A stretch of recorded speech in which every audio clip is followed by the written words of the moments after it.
media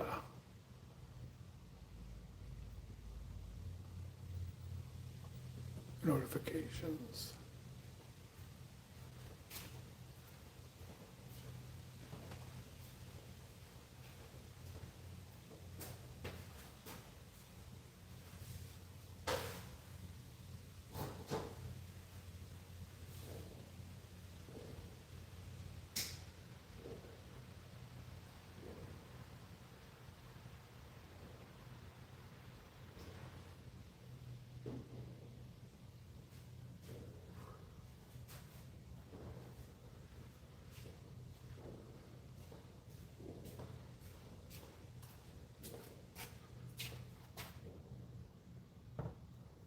Welcome, welcome. Oh, people still blasting fireworks, huh? I heard a lot last night. A lot of fireworks last night.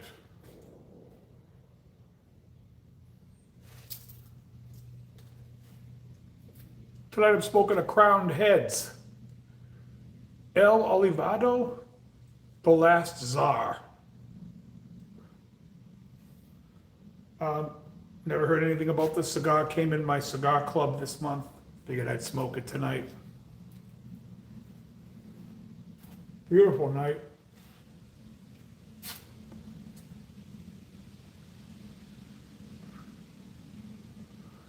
It's gonna be 90s tomorrow, 95 I think they said. Uh-huh. Anyway, what's going on? Somebody type something so I can see if this chat is working. I'd like to see if the chat is operational. I'm not seeing anything yet.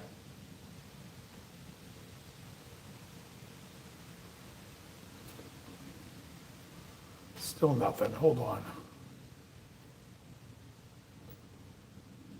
I don't know if anyone said it. I don't know. It doesn't show chat. So let me do this.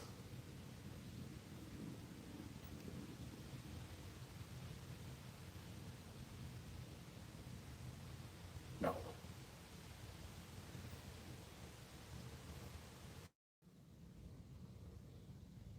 All right.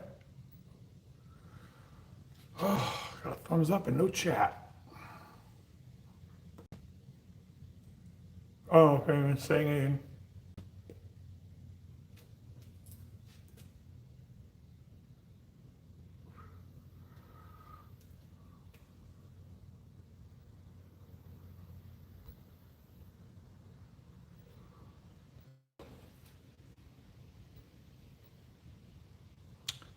Son of a bitch. All right, well, maybe it's not working, or maybe, hold on. How did I fix it last time?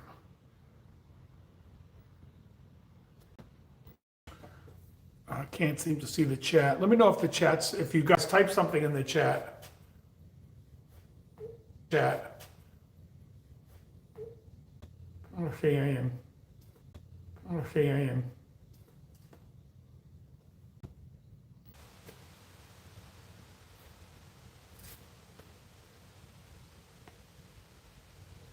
Anyways, once again, I'm smoking the crowned heads. Olivado? El Olivado. The last czar. Whatever the balls that means. What's going on? For me, I had a busy weekend. I played Friday, Saturday, and Sunday. That was cool. And then this weekend I'm playing Friday and then a double on Saturday. No audio. No audio.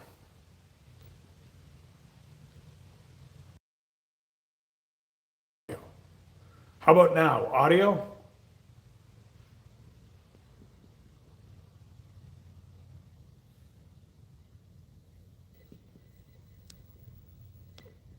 Any audio now?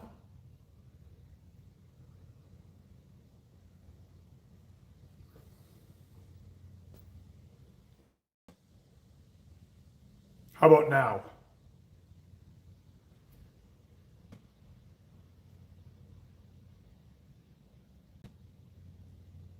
Yes, off, okay. Can you hear me now or no? Okay, excellent.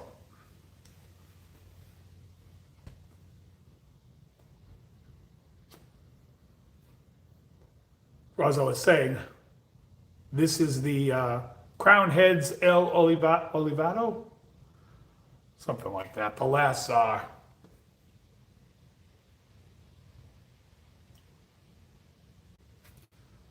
That's wild, not in Cincinnati. I don't know what you're talking about.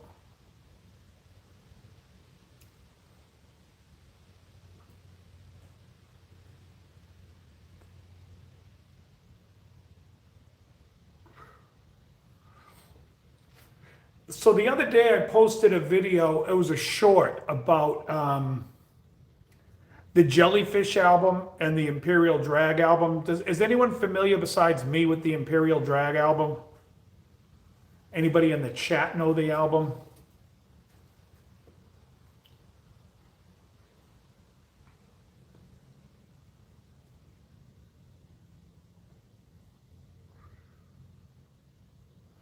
Oh, let me get rid of my internet. Let me put this on Wi-Fi. I have no idea what the hell here we go. Oh, it is on Wi-Fi. Huh. Very good. Good to know.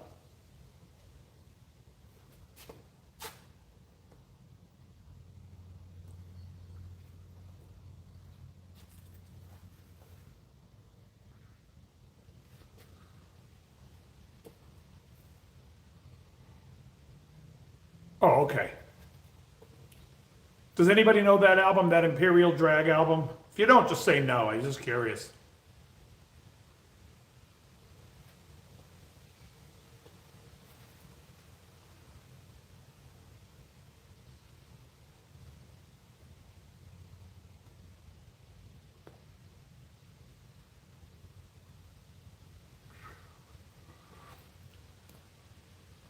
Yeah, the album's called Imperial Drag, the band's Imperial Drag. Anyways, there's a song on it that I always loved called Illuminate. And the other day I'm like, you know what? I'm gonna go learn it. So I wanted to go learn the song. And so I go listen to it. And and then I see there's a live in Hollywood, and I saw them live in the Viper Room. I can't remember. I think it was in June. It was over the summer of '96. Anyway, so I saw them live. It was an awesome show. So I'm watching the clip and watching him play it live. And I can barely see where his hand is, but I can see that there's no way what he's playing is on a standard tuned guitar. So then I'm trying to look at it. I'm like, you know what? I'm going to figure this song out and teach it. Because number one, nobody will know it, but I will. So I'm like, all right, I'm gonna figure this song out. So I'm looking at the tuning, and I reach out to a buddy of mine, my buddy Bob, that comes on here, and I said, hey Bob, this is what I think it is, which was AACEBE. What do you think? And he was just like, not interested. He's like, I couldn't even tell you what the hell's going on in this. So anyways, I end up reaching out to the guy who was the lead singer in the band because he's on Instagram. When I Googled to see if he had anything about lessons, it said, here's his Instagram. So I followed him on Instagram and I shot him a note and basically said, hey, what the hell tuning? This is what I think it is. And here's the shocker. He wrote back and told me what the tuning was. I was off by one note. It's not AACEBE, it's AACEAE. He says, I'm pretty sure that's what the tuning was. I haven't played the song in a long time, but try it and let me know if that's it. And as soon as I did it, I'm like, all right, that's the tuning. So then I wrote back, I'm like, hey, listen, I have a channel on YouTube and I teach songs. Would you mind that I taught it? You know, I had to ask you how the tuning was. And he was like, no, absolutely, teach it. So I got his blessing on it, which is nice. And I'll put that up soon. But it's a great song. It's called Illuminate by Imperial Drag. And on the album version, which is the version I actually prefer, he actually is a half step tuned down. But the live, he's playing it in standard AACEAE. But it was interesting. And then I had to go listen to it like a few, because when I watched them live, I'm like, very hard to hear. So I had to go back to the record because I'm like, there's an arpeggiating thing going on behind it. So I had to figure that out. But anyways, I dig it. And I was just psyched that the guy messaged me back and gave me the tuning to the tune.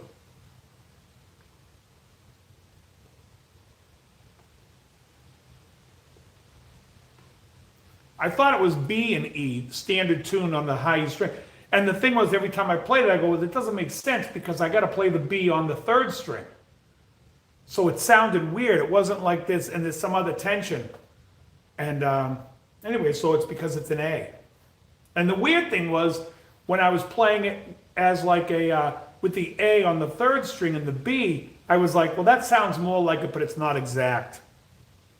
And there you go. There you go, folks.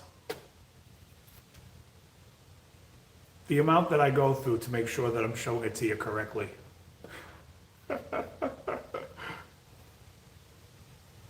No, they're not like Oasis. They're like a rock band. In fact, the song Illuminate reminds me of like mid-70s Aerosmith. It's, well, I mean, what you're playing the opening track. What's that opening track called? Zodiac Sign. That's a little bit more glam. They're all over the place, but they're a great rock band. Like I said, Illuminate is very Aerosmith, the song that I'm talking about.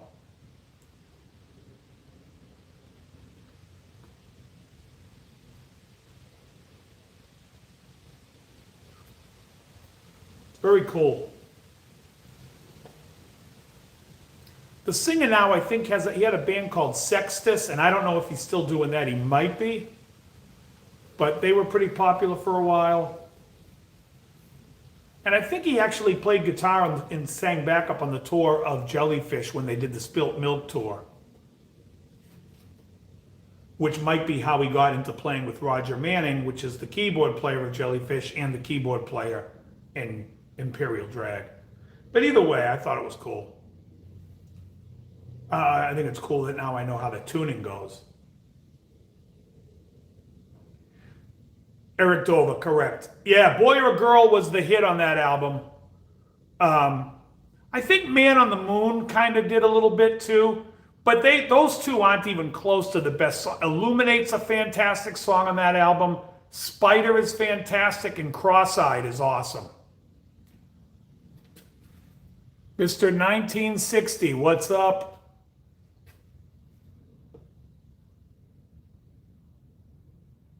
Oh, I would have no idea. I didn't know he played with them. He's great.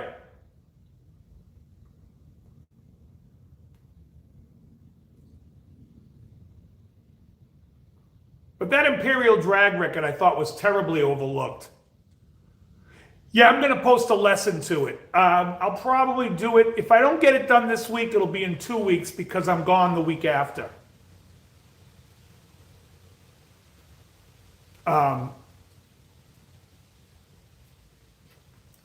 But yeah, I'm going to post a lesson on it.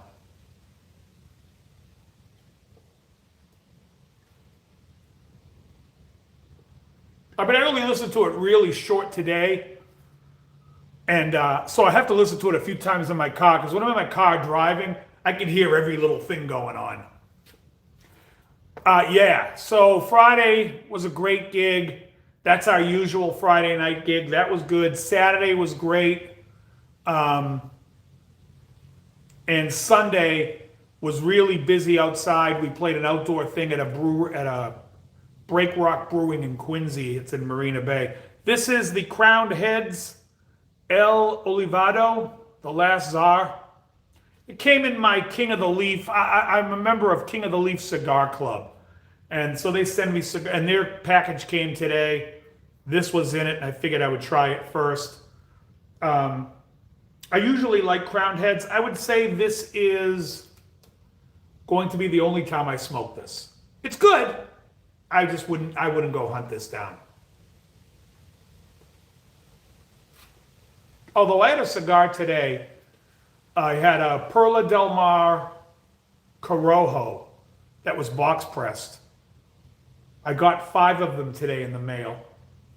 I ordered them from Cigar Page, and man, that cigar was great.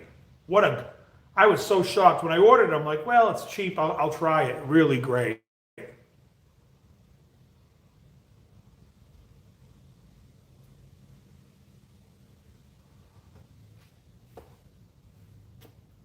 Yeah, Cigar Page is great. Well, you should try the, what's the Van Halen one? Crowned Head makes an homage to Ed. I forget what the cigar is called, but it's like his homage to Eddie Van Halen. It's red, white, and black. Oh, yeah, Penn Standards are great. I like Penn Standards a lot. I like the limited one they did too. The limited Penn Standard is great with the oh, what the hell's the wrapper? With the broadleaf wrapper. Thank you, Rafterman, for enjoying the songs. Yeah, I'll post more as we do more shows.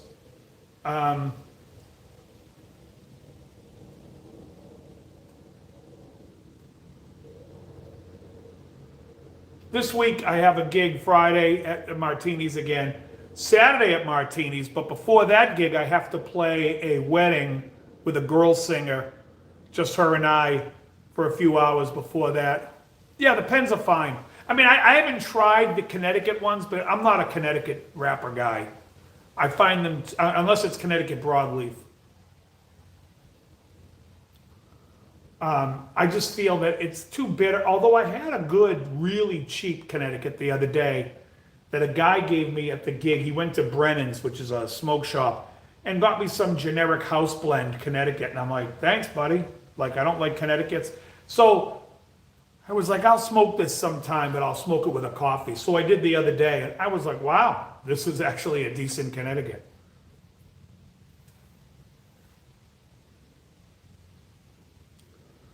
Yeah, the only Connecticut's I really like is I like the Henry Clay Warhawk is a good smoke, and so is the Intemperance EC.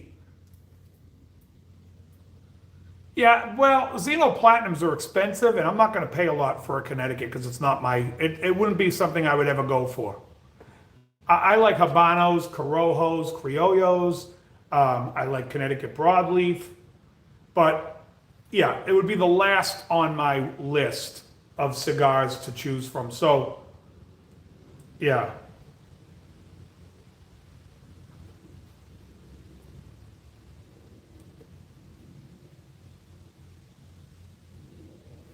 Yeah. This is correct.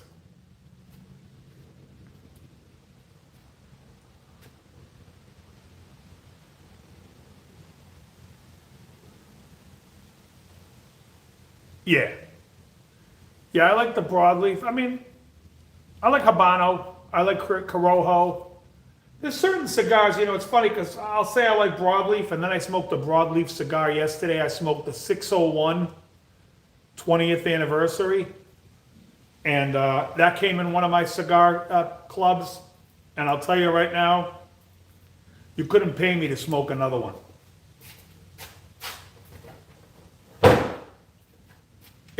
I'm like, what the hell is this thing? It's like broadleaf wrapper around nothing but Ligero leaves. It was the boldest, spiciest piece of shit. And I smoked the whole thing down. I was like, I'm going to smoke it, but man, this is just not enjoyable. And I should have known better. If this is the second time I've smoked a 601, the green one to me was worse. This was like a mild version. I just hated it. It just tasted like it was all Ligero, like, we're going to be a spicy cigar just to see if we're spicy. And it was just, like I said, it's not I could smoke it, but it's not the flavor that I want to be smoking. That Perla Del Mar today with that Corojo, I was like, from the rip, I'm like, oh my God, this is great. The Undercrown 10, yes. The Undercrown Shade, terrible. The Undercrown Maduro is good, but the Underground 10 is fantastic, even though it's just a higher quality version of the Maduro. It's much better. Yeah, those are good.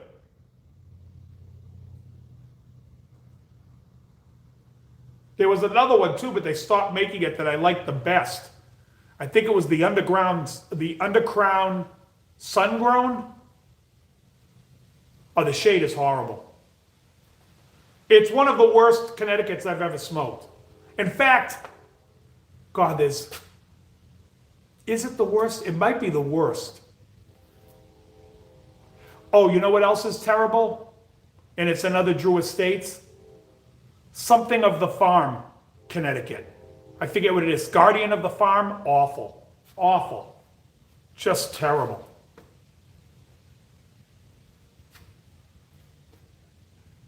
I love the Oliva V, but that's all I smoke from Oliva. I mean, I like the Milanio's okay. I think the V's better. And I had a Milanio O Maduro recently that was okay, but yeah, I won't smoke any of their Connecticut's.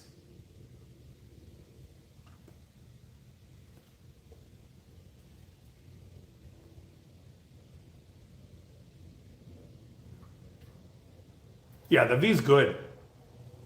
I used to think the V was great, but I've fallen out with them as much as like, I like it, but there are other cigars I would rather go to. I think all the Plasencias are better.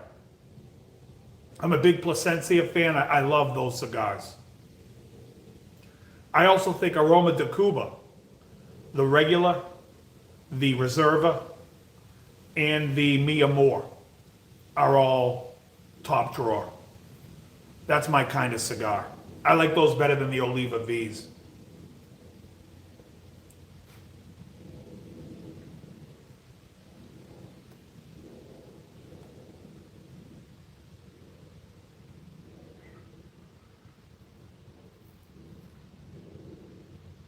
Oh, yeah. Yeah, Plasencia is a little pricey. They're pricey for sure. That's why I say like the Aroma de Cuba I like a lot because it's not pricier than the V. But yeah. I'll tell you, there's a really good cigar on Cigar Page. It's the Monte Cristo Diamante edition by AJ Fernandez. You can get that at a great price, and that's a great cigar. This, however, is okay at best. Again, not something I'd ever go back to. The flavor's okay at best. I'm not terribly sure what it is that I feel off about it.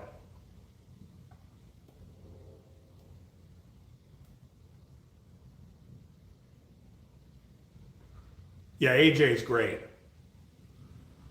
AJ's great. I like also, if you're buying off Cigar Page, the H. Upman 1844 Añejo. Not the Reserve or the regular, but the Añejo is fantastic. That's a great cigar. And cheap on Cigar Page.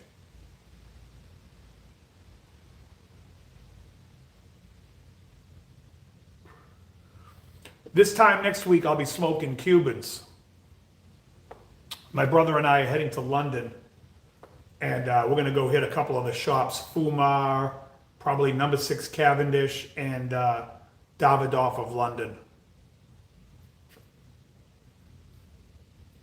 Yeah, they're good.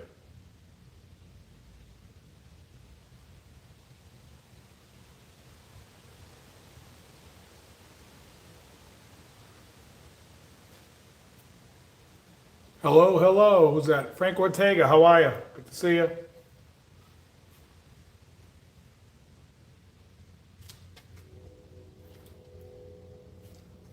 Wow, the train? Oh, let me grab my water. Give me 1 second.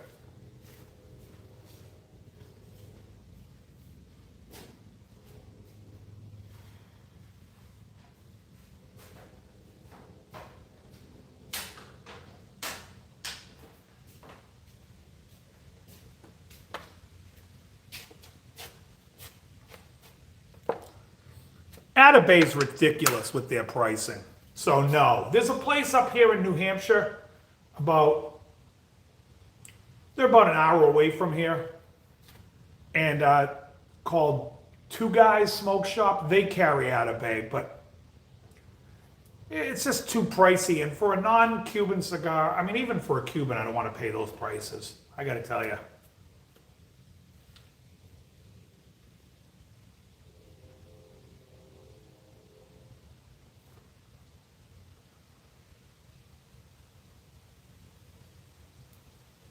It just gets crazy.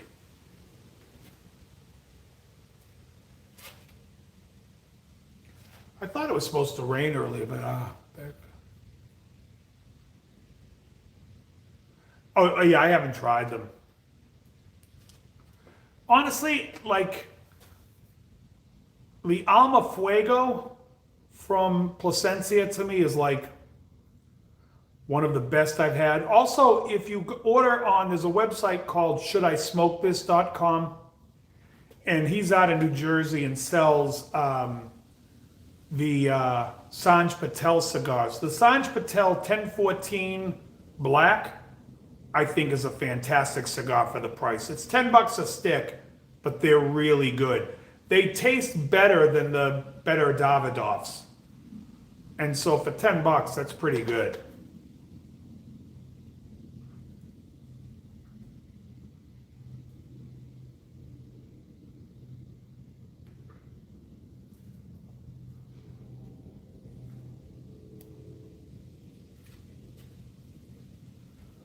But yeah, so anyways, yeah, the gigs were good this weekend. I have a lot of gigs this coming up weekend. And it's good. Good stuff.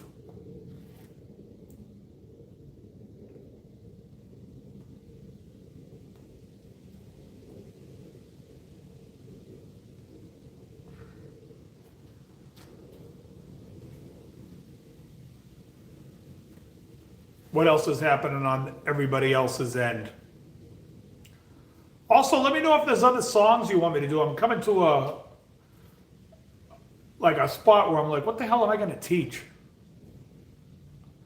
So I use the Takamine Cool Tube preamp is what I'm using. I think it's the best sounding preamp / acoustic guitar pickup that's out there. It's been my favorite sounding.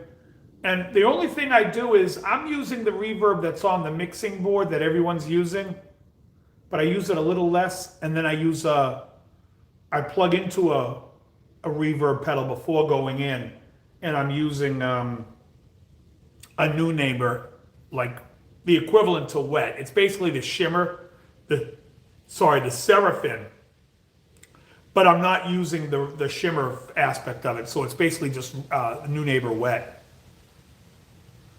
So there's a sound hole pickup that I use in conjunction with it, because when I got that from Takamine, that's how it came.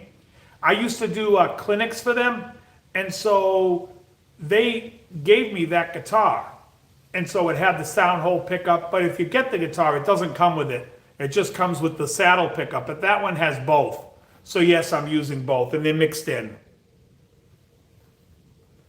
Oh, you know what? Yeah, I play it on piano. I can tell you the chords. I know it's that C, ga, ga, ga, to an F minor 6, I believe. You gotta get up.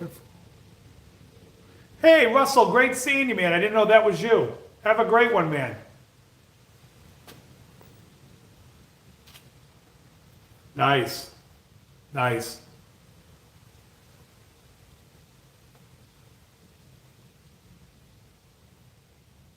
Yeah. I was going to smoke a Rocky Edge, the Sumatra Edge, but I was like, nah, you know what? This thing came in. You too, Russell. Good seeing you, man. I got to come out and see you soon, but I'm always gigging, but you know how that is.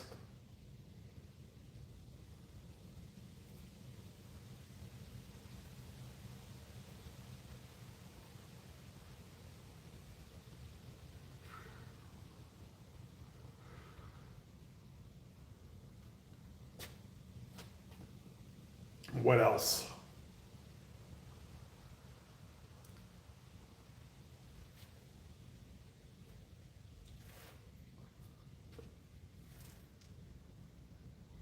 Originals. What do you mean originals? What does that refer to? Sorry. Is that a sound hole? Pickup's the last thing you said, and then you said originals.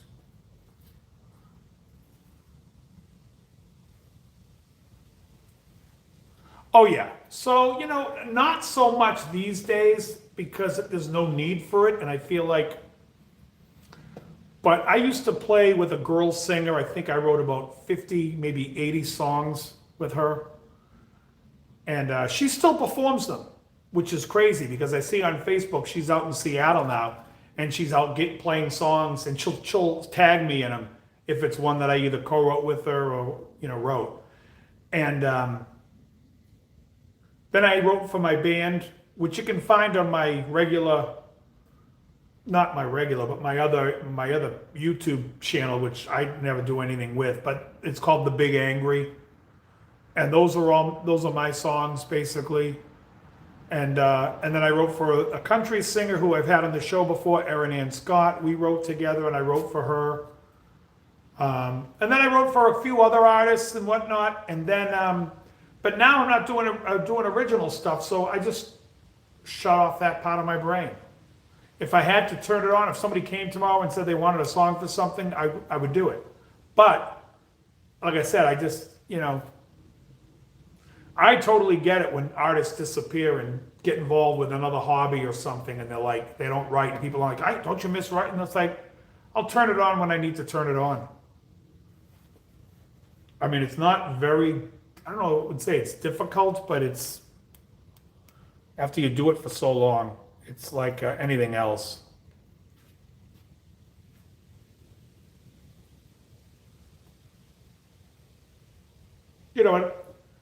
When I play, if I'm playing something and I'm noodling about and I come up with a cool thing, I lock it in. I'm like, all right, I'll remember that for if I have to come up with a tune. That's a cool little interchange or whatnot. So you log stuff away.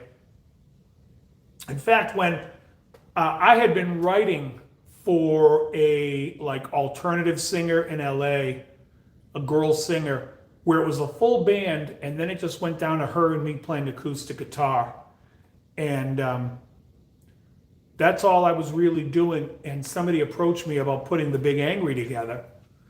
And literally, I had like a bunch of ideas of songs logged into my head.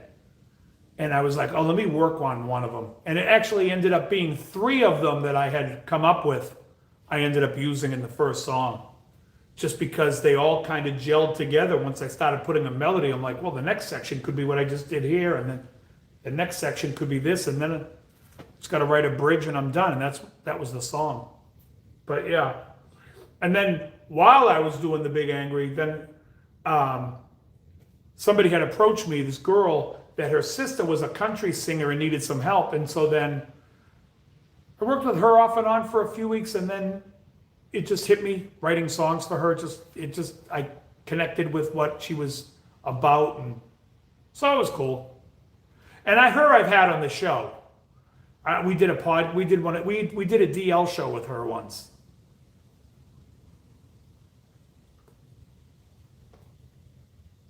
She's funny. A complete wise ass. She messaged me the other day because I posted the AM station stuff, and she's like, why are you singing background in tune? I'm like, go fuck yourself. How's that? Of course, she's fucking laughing. She goes, seriously though, you're really in tune. I'm like, I know. I'm like, I got better at it. This girl has like perfect pitch, so she would drive people bananas. We work with some, I forget who it was singing backup. I mean, if I could remember, I wouldn't say it because I don't want to say it on camera. But anyways, Erin Ann looked at me and she's like, is she going to sing that note? Meaning, Dave, time for you to be an asshole and correct this person's pitch. But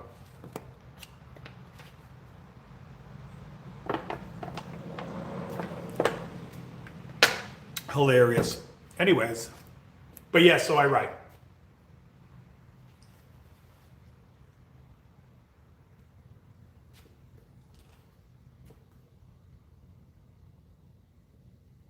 Oh, 8 months ago. So yeah, the Maduro is okay for the Edge. The Rocky Patel Edge Sumatra, I think, is the best one. Oh yeah, thanks. Yeah, no, I think Kenny does a great job. Kenny does a great job on the cajon. And, we go over stuff, and there's like, because it took a while to get used to everyone playing together, that that I believe that that's the case. Sometimes when we first started playing together, he would have a habit. If I'm playing a solo and I'm playing triplets, he would start playing triplets, and I would look at him and kick him and be like, cut the shit and keep the beat square. I'm playing triplets, not you. But now he doesn't do that anymore, thank God. But it would just be, like at the end of like Melissa, there's a whole thing at the end when I'm doing the acoustic version that Dickie does, and he does all these triplets, and he was starting to follow me on it because he just liked it, and I'm just like, no, no. But now, like, we've been playing together for a while. He's great, fantastic. It works.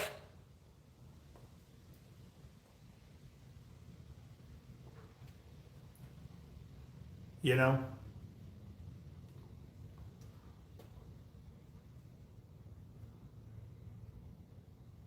So yeah, we have a good time. We had fun. We played, like I said, what's today? Monday? So that was yesterday. We played yesterday in this, and I think people are always shocked. Like a couple of guys came over and asked us for business cards, and I gave it to them, but I'm like, listen, you can find us every Friday or every Saturday. And he was like, oh, I'm there, and I'm bringing a lot of people. And I was like, oh, great. He's just like, this is, people are really impressed, which is cool. We always like that. And, it's a great thing. People are out walking their dogs, playing with their kids. The kids were dancing. So, and also we don't really have a set list. We just call off songs. So if we see like, it's like there were young kids around, I'm like, let's do a Michael Jackson tune. In a section where we were playing mostly older 70s music. So that's cool.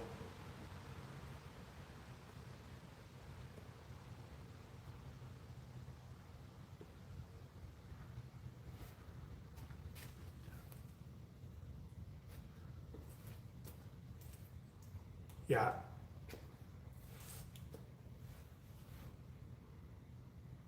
So this cigar, I would say, I don't think there's anything redeeming in the flavor. Tastes like a cigar. It's very, as my buddy Chuck would say, it's very cigar-y. It's almost like a cliche, but there's no depth or anything, flavor to it. It's just, yeah. This Crown Heads will not be something I would ever get again.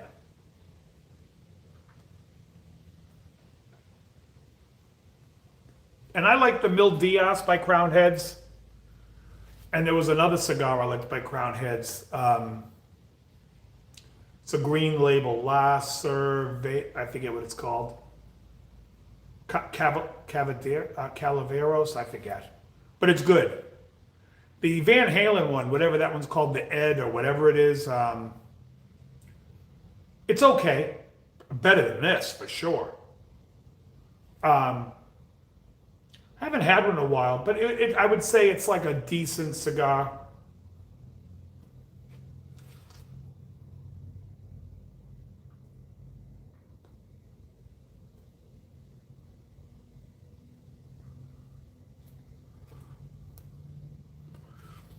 Also good on Cigar Page is the Garmendia Seconds. Garmendia is the factory in Nicaragua that makes all the West Tampa cigars. And they blow them out with no tag on them as seconds, as the Garmendia Seconds. They're great.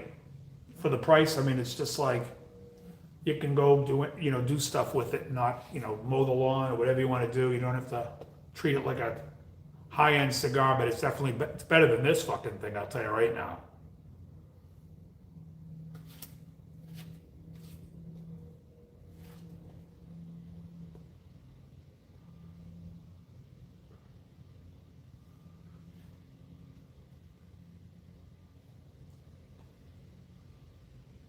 I'm trying to wrap my head around the flavor. I hear you got the fever for the flavor. I hear you got the fever for the flavor. That's an old Black Sheep song.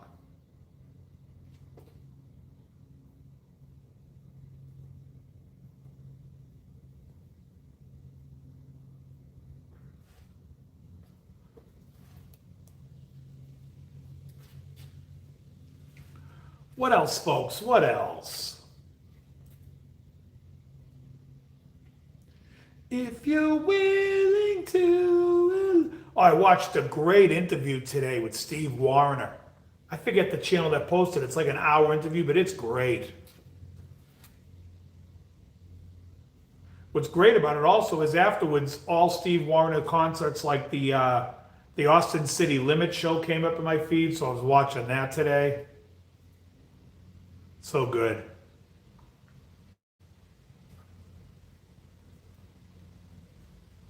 I think it's from 1990, which would have been the Laredo tour.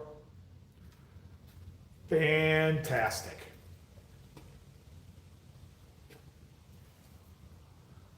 Well, Tom, I got to tell you, I have a hard time watching it. I think he has good guests. We're talking about Billy Corgan's podcast. My problem is that Billy Corgan has to insert himself in every fucking story. How did you feel about this? I felt like, yeah, you know, when I was in that situation, you again? It's really annoying that I can't even watch it. Like I say, he just inserts himself way too much in every point. Oh, yeah, you know, when I did that, oh, for fuck's sake, can't you just interview the person?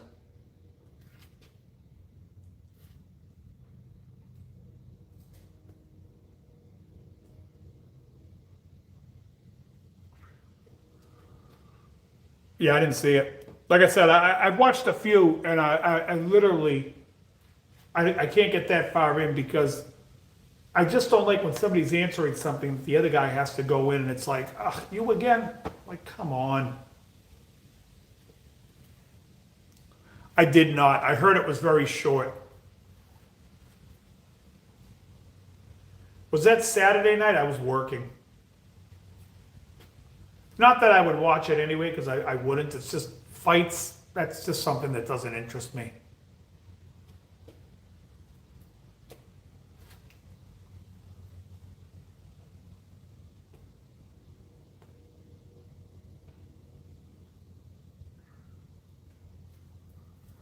My brother and I were talking about soccer the other day, and two of us had no idea about anything on it. I'm like, I couldn't even tell you how many guys, we didn't know anything.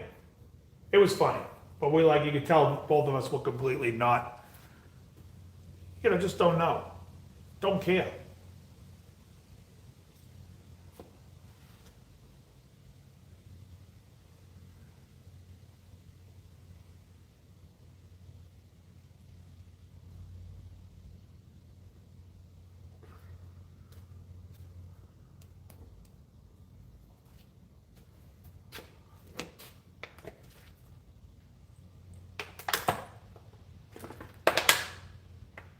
I couldn't even tell you if it's still going on, the World Cup. I have no idea.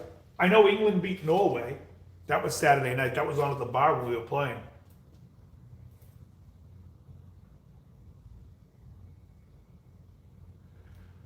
You know, it's weird. I used to see a lot of animals out, and now I don't see that many. Or any. But it used to be the deer would be in my yard, or at least up in here during the day and at night. One time I'm coming in after a gig and there was a deer like standing right there in my yard, and I swear, I'm like, that thing's the size of an effing horse. Look at the size of that monster.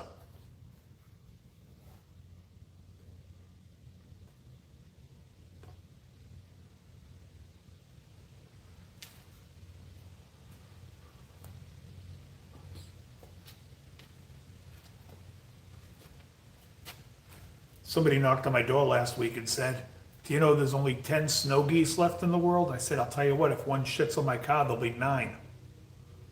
That's an old Buddy Hackett joke, folks, but you should love it. It's funny as hell.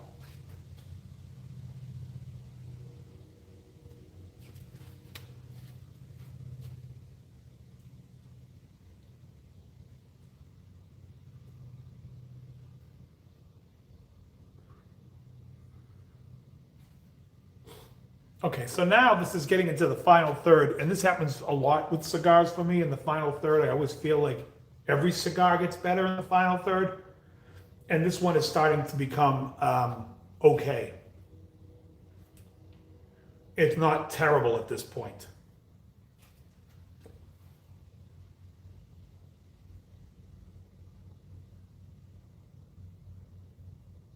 Bigfoot.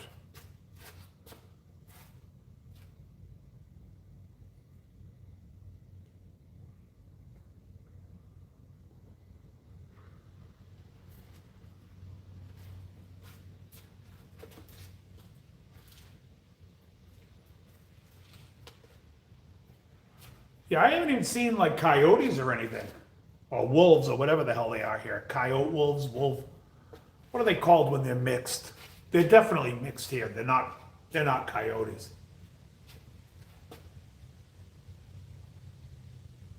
Thank you, JW. If that's your initials, I can. Yeah. Yeah. Just not my. It's not my thing. That's why that Warner interview today, this guy was, you could tell, number one, he was a fan, but he knew, but he just let Steve talk. It wasn't like, oh yeah, I know, when I was out there, you again? It wasn't any of that, which I appreciate. You know? I've been watching a bunch of podcasts, the Danny Jones podcast, except I don't think Danny Jones pushes back enough on people. When they say ridiculous things.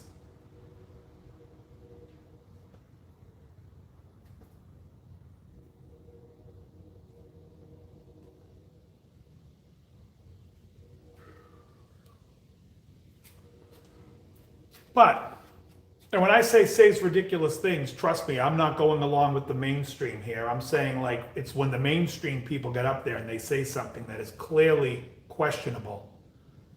And he doesn't say anything. He's just, oh, you think that? Okay. It's like, no, get in there. But he has some interesting people on there. A lot of people with like, simulation theory and all that stuff.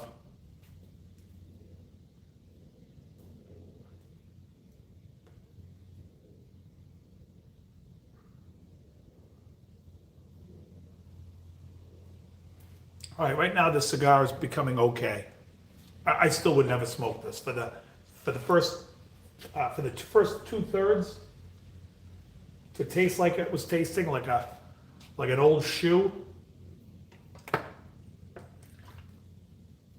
I should get another one so I could do a cigar review on YouTube, so I could sit there and say, oh, this is great. This one has I wouldn't say leather, but shoe leather of a shoe that's been worn by a 90-year-old man all day in the hot sun.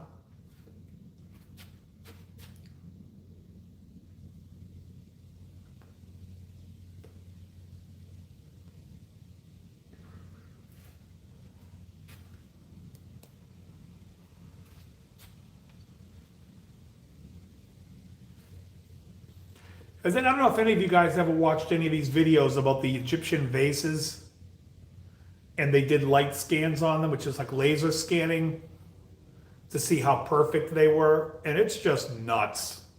I mean, those videos, wherever those vases came from, I can tell you right now, they weren't carved by Egyptians.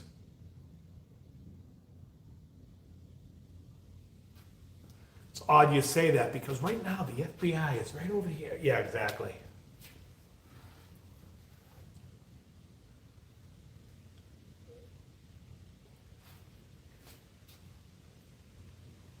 That's a bizarre case, that whole Nancy Guthrie thing, huh? Bizarre. Yeah. Well, she lived out in the woods too, didn't she? This is like a very wooded area.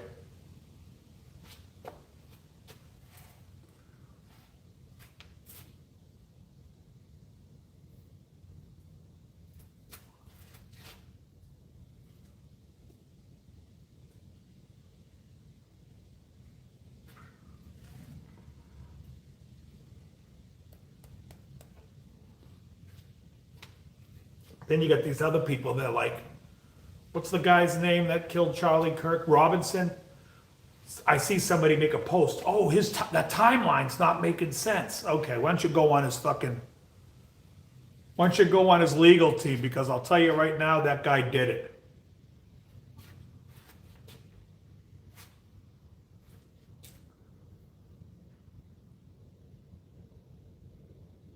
Everybody thinks they're Nancy Grace now.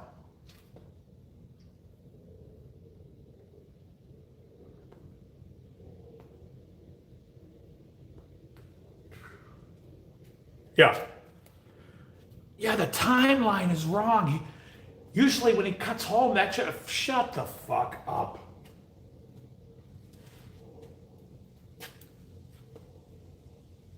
He got his boyfriend / lover saying, yeah, he admitted it, he did it. Yeah, okay. No, but the timeline's not right. Oh, okay. Totally.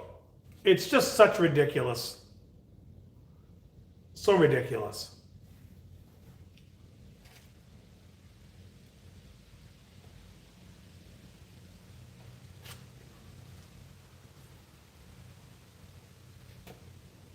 Although I do have my questions about the space station, because I see like there's videos of them. People show videos where the space station where they're like gravity free, and then there are things that on the table that should be moving, or water or something. There's always something odd, but I don't think that it would be gravity free up there. I mean, maybe they're trying to sell it that it's gravity free, but you're not even 500 miles from Earth, but you're in Earth's orbit because you're affected by Earth's gravity. And you know, they say like if you jumped out of the space station, you wouldn't be floating aimlessly through space. You'd be sucked in by gravity, but the Earth is constantly moving, so you would actually just be in its rotation. You'd be in its orbit. But you'd be falling, being pulled by gravity. That's how it works. So I just don't know why they say, or they show that there's no gravity. There 100% is gravity. Otherwise, they'd be floating, they'd be drifting off into space.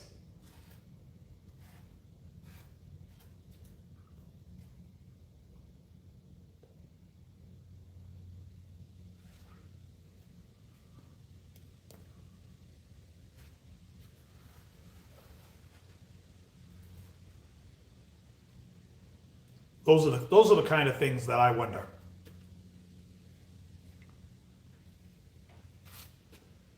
And then I wonder, let's say we landed on the moon, which I don't believe we did, but let's say we did.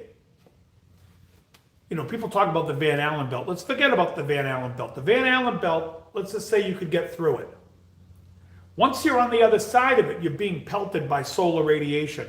When that guy steps out on the moon, you're telling me the radiation around him isn't penetrating when he's in the same suit Guy Williams is wearing on fucking TV 60 or 56 when I'm watching Lost in Space? That thing's a costume.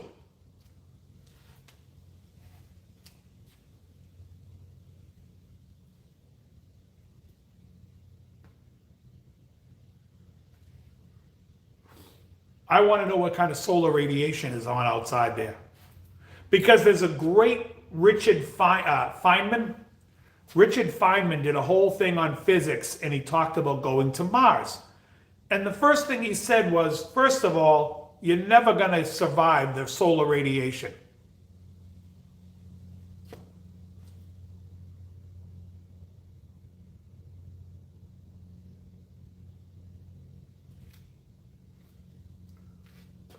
Or don't even get me going about the Mars photos. But anyways, I'm just saying, Richard Feynman, this physics guy that everyone thinks of as like the godfather or the master of physics from the 80s and 90s. And you could listen to his speeches, his master classes, or whatever you want to call them, on YouTube. And he talks about going to Mars. Just look up Richard Feynman, travel to Mars. He goes on and says how it's an impossibility. And that you could never get you could send somebody out there, you'll never land them alive. And the first thing he says is the radiation, once you get past the Van Allen belt, will kill you. Well, the Van Allen belt's 1,000 miles outside of Earth, around Earth. You have to pass it to go to the moon.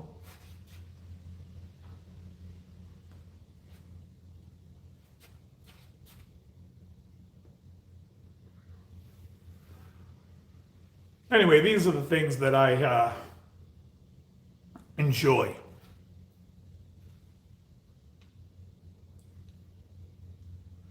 I tell you, after I changed my diet, and everything about my health changed. I mean, everything.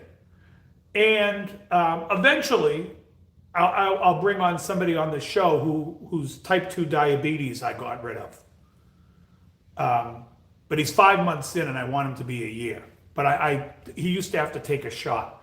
But this is, and I know several people with type 2 diabetes I tried to help, and one actually told me, you can never get rid of it. That's what his doctor said, blah, blah, blah. And I said, well, he's lying. It's absolute nonsense. And what happens? This guy said he would do it, and he's done it. And so we're constantly told nonsense.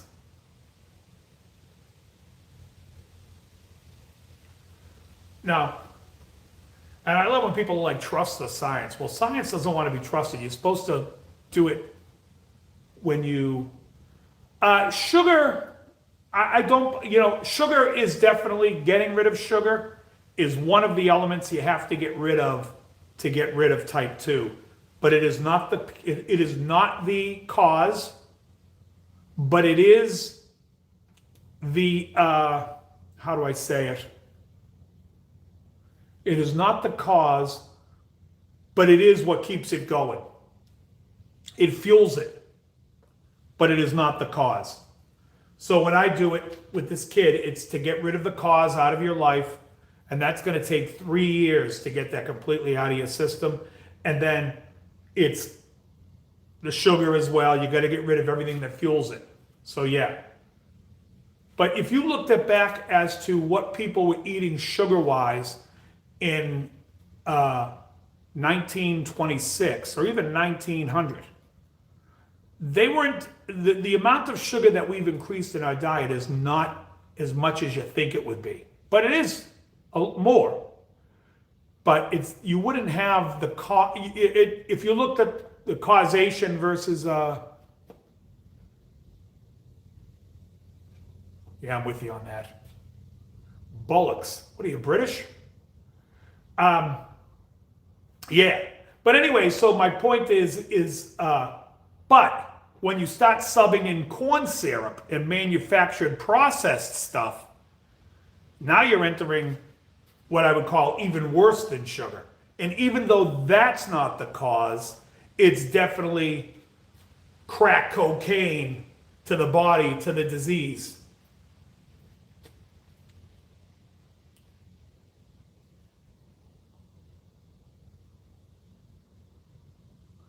No, it's not sugar that's the problem. That's what I'm trying to tell you. It's not sugar. Sugar is the fuel that gets involved with it, because what it is, it's a breakdown of the liver in processing sugar. But it's not the sugar that fucks up the process of the liver.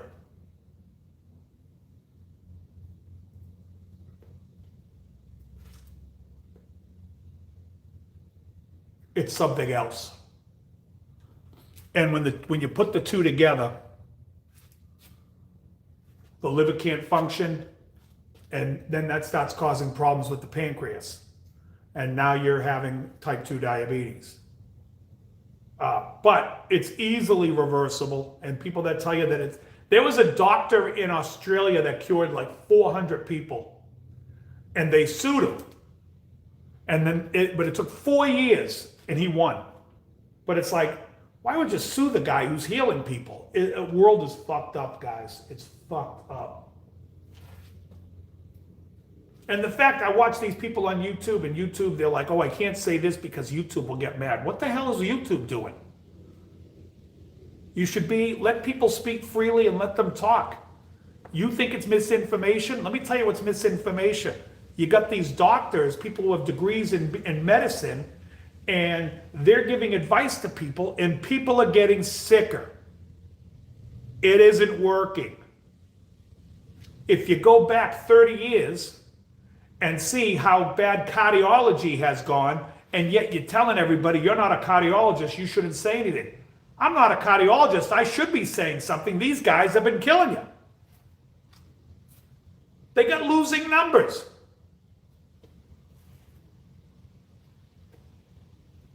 Could you imagine if you had a coach that was losing every game, and then they, instead of saying, hey, let's get another coach, no, listen to this guy's the coach. He was the one that went to school to figure out how to be a coach. Are you mental? The guy sucks.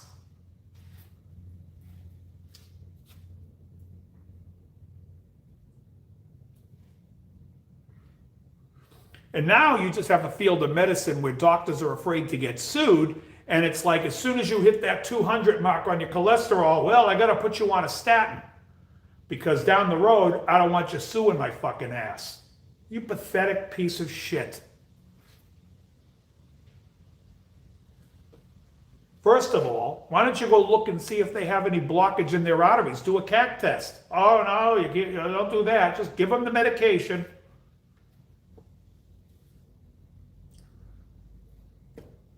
Thank you, Chrissy.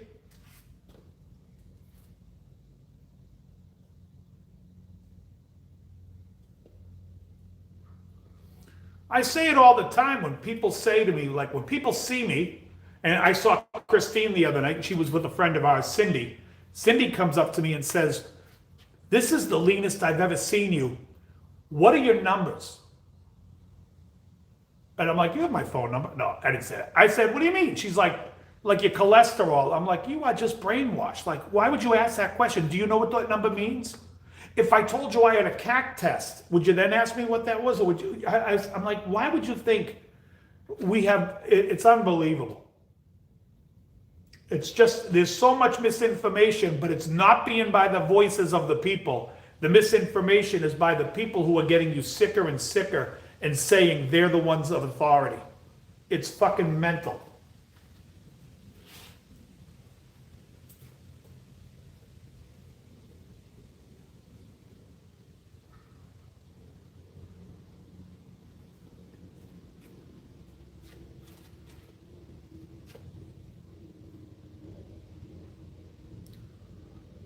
I'm carnivore, and I'm just shy of 4 years.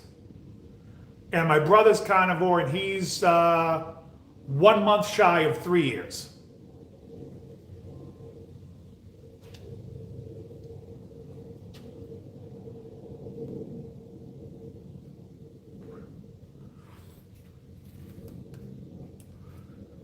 And I'm probably a more strict carnivore than most.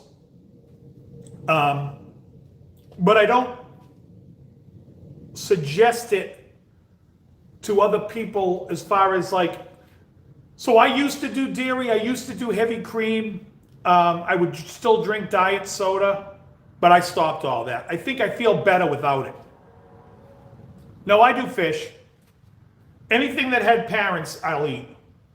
So fish, lobster, steak, chicken. But if I eat chicken, I'm eating it with a lot of bacon, and I have to get the fat in somehow. So usually I have something that has high fat. No fish and chips for sure. Nothing fried. And if I were to have fried fish, it would have to be fried in beef tallow with no batter. But yeah. Now I make fried chicken, but I make the batter myself. I dip it in an egg wash, and then I cover it with pork rinds that have been crushed. And then I fry it in bacon grease.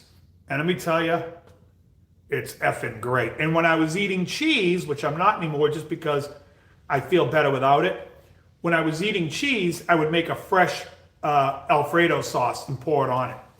And what that is just butter, salt, and heavy cream and Parmesan.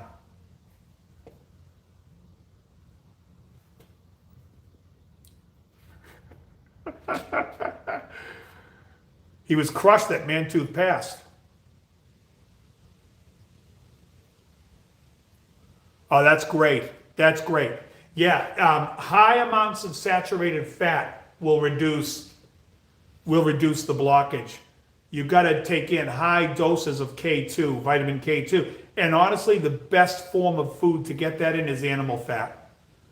I honestly think that that is the way to metabolize the vitamins properly. So I don't even take supplements.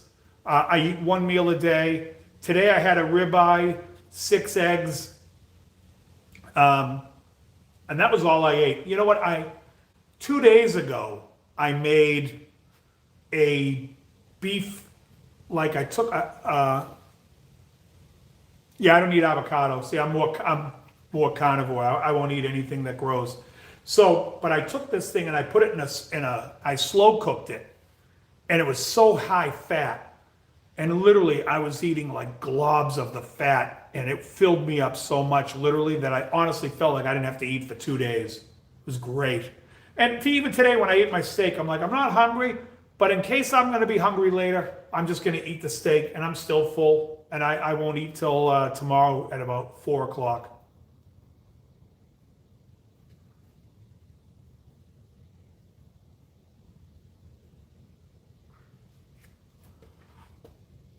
But it's so much, and I got to tell you,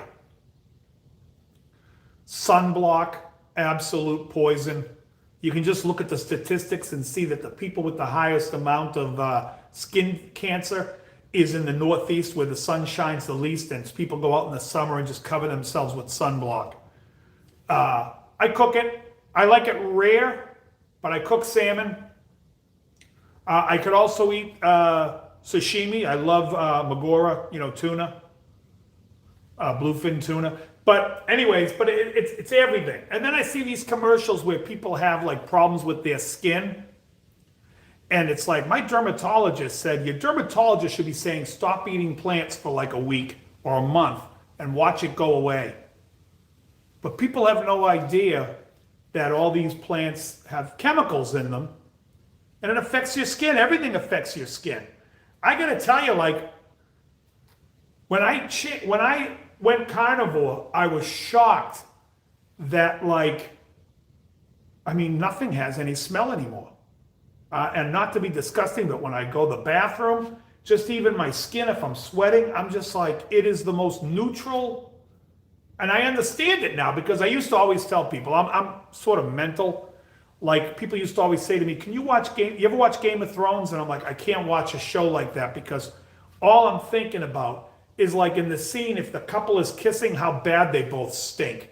Where are they shitting? Where are they showering? I don't want to know. It must smell like the Bronx Zoo in that hut. So I can't watch it.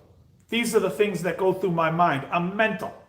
But now that I've gone carnivore, I can totally see how procreation kept going. Yeah, but did you get skin cancer?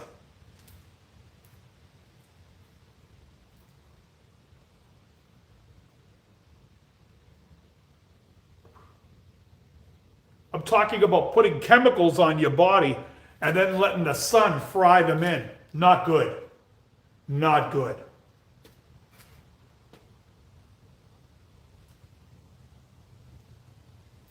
But you can go on YouTube or anywhere and watch people who had skin issues and tell you how they went carnivore, and their psoriasis or anything else they had has cleared up. And people are like, oh, well, that's it could have been something else something else they did. Yeah, and because people want to argue that you should go to your doctor and get the medication and get the chemical to whatever, peel it off your skin. No, thank you.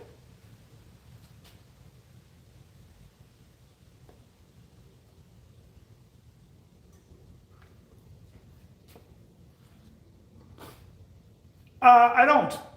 I don't think about Whole Foods because I don't go. I think it's expensive. And I'm eating one meal a day, so I'm doing my shopping. Like, literally, where I live, I go down this street, go straight down here for about a mile and a half, and I'm at BJ's. I can go 2 miles over, and I'm at Costco. That's where I go. I very rarely, the only supermarket that I go to is Market Basket, And I go there because two things. I get my coffee there, Down East Roasters, the morning blend, because they're one of the few places that sell it. They're a coffee company that's based in Pawtucket, Rhode Island, but they sell out of Market Basket, and I love it. And Chrissy, if you've ever gone to Jimmy's Broad Street Diner in Weymouth, that's the coffee they use there. That's how I got turned on to it. So I go to Market Basket for that. And if I'm there, I gotta get a lobster because they sell lobsters for like $8.99 a pound and they'll steam it for you. So first thing I do is I walk into Market Basket and I say to the guy, get me 2 lobsters steamed. And the guy will say, come back in 15 minutes. I come back when I'm done shopping, grab my 2 lobsters that are freshly steamed, come home, chop it up and put it in an omelet. And I'm in heaven. It's fantastic. The other thing I get at Market Basket is I get, it's like lemon juice. And that's because it has 0 carb, but I pour it a little bit in water for lemon water because it's supposed to be really good for you to clear you out. So I drink lemon water. I would say 25% of the day. Most of the time I'm just drinking, I don't use any garlic. Salt and pepper only. The only spice I use is I'll use Old Bay seasoning when I make chicken wings. I cover them in Old Bay and then cook them well done. And I do like that. That's the only other, but I only use it on chicken wings. Otherwise, I'm just salt. Pepper, I will use occasionally. I prefer white pepper. Oh yes, and I've heard of Crochetti's in East Bridgewater. You know, there's a place in Brockton right next to where Christo's used to be, Chrissy, called the Brockton Meat Market. And that, oh man, you can get some real thick ribeyes there and fillets. That place is great. But a buddy of mine that lives in East Bridgewater keeps telling me about Crochetti's, saying I have to go. But like I said, I go to BJ's, I pick up a couple of fillets. Today I picked up 2 ribeyes because they were out of fillets. Was that today or was that yesterday? That was yesterday. Yesterday I picked up two ribeyes. But yeah, I mean, I'm easy. I usually eat somewhere between 6 and 9 sunny side up eggs a day, all in one sitting. Yeah. And I got to tell you, I don't have, like sometimes, like if I sit on a stool, that bothers me, like at my gig a couple of weeks ago. I got up, my lower back was killing me. The second I stood up, I was fine. But I never get pains like I used to get, just existing. All that, and I'm in the gym every day. But all those pains and everything, that's gone. I feel young again. It's incredible. I mean, I feel like I took 20 years off my back into my life. I feel like I'm back to 38 years old or even younger.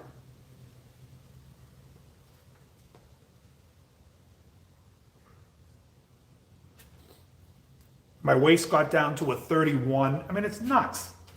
It's just nuts. And I think I could even get down to a 30 if I started doing more cardio again or any cardio again. I could probably get down to a 30.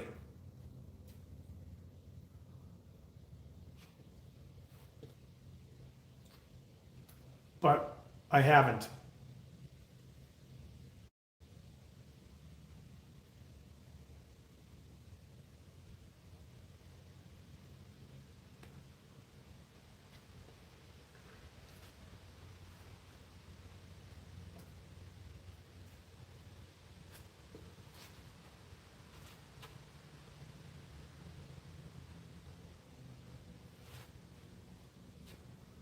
I will say this last third of this cigar was decent. Oh, I was going to be like, if this last third sucks, I'm going to be miserable. But no, it was actually, it got better. It lost that funk flavor that it had, like like an old shoe flavor. Yes. Yes, I've watched a few.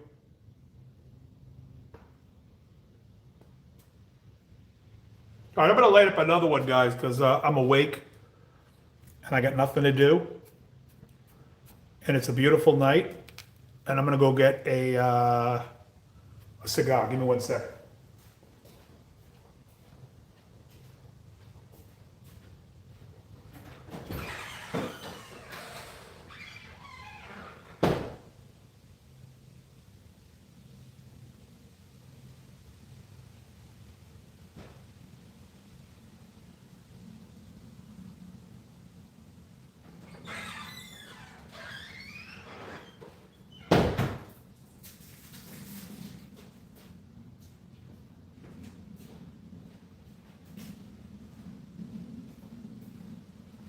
All right, I'm gonna cut it and light it. But this is just wanted to show you what I'm smoking. This is La Aurora Family Creed and a little Robusto.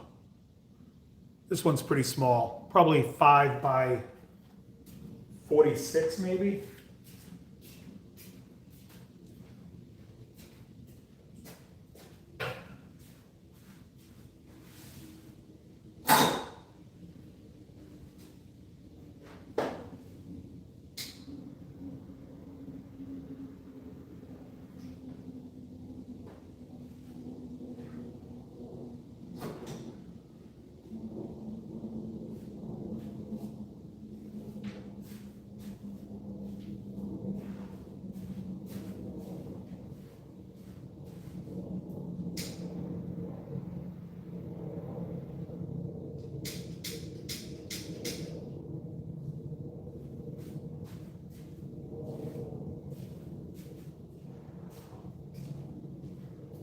All right. I mean, this thing already, just off the rip, is 100 times better than that last cigar.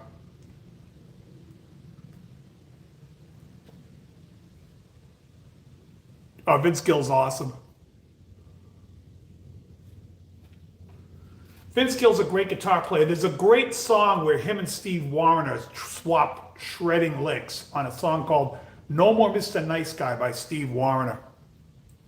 The two of those guys together are just awesome.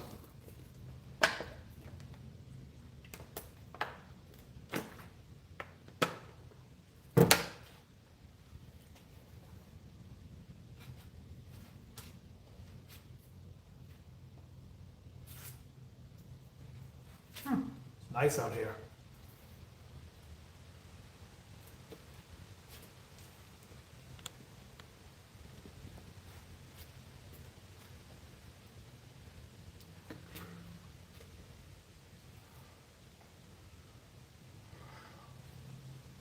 He's just great. I even liked him when he was in Pure Prairie League. Let me love you tonight. I love the song he sings with that female singer, and I can't remember her name. Dale something, maybe? But they did that song, Don't Come Crying to Me When It's Over. I love that tune. I love old country, man. It's fucking great.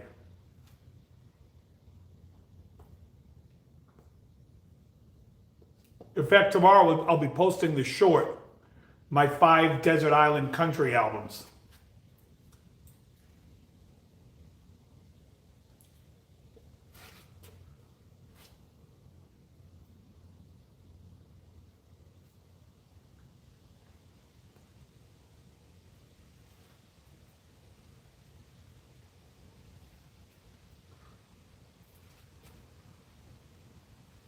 Yeah, this is good. Now this cigar has a flavor that I'm enjoying.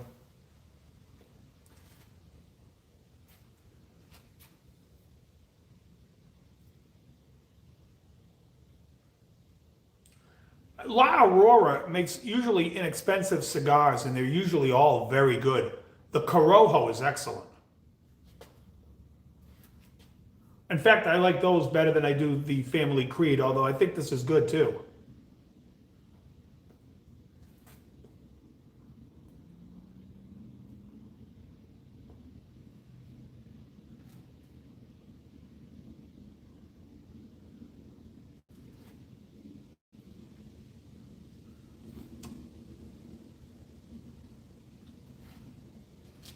Johnny, do you still go live? I don't see any of you never come up in my feed. I watch this kid Lewis a lot. He's in England, and he watches other people's videos with his family about America.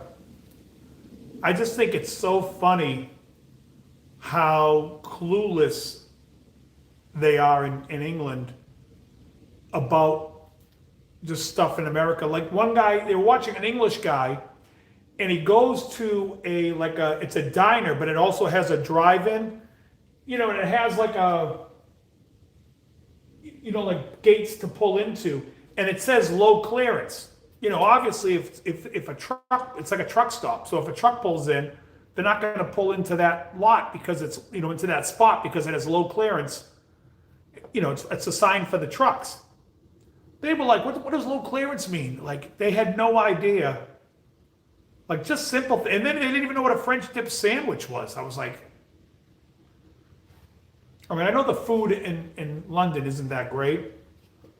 I've been there before. Oh, you play Xbox? Do you play Fortnite, Johnny? You should play with me and Joe sometime. I haven't played in a week, but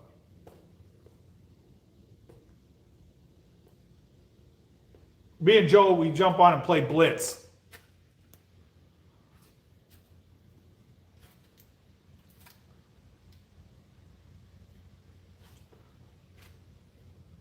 But anyway, this guy Lewis, they're interesting videos. He also watches that other British guy. I'm trying to think of his name. The guy Lawrence, the guy that does Lost in the Pond.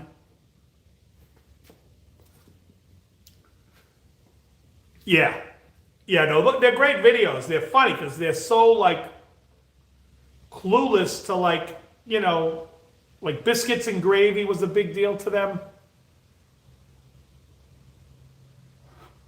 Storrow Drive. Storrow parking lot.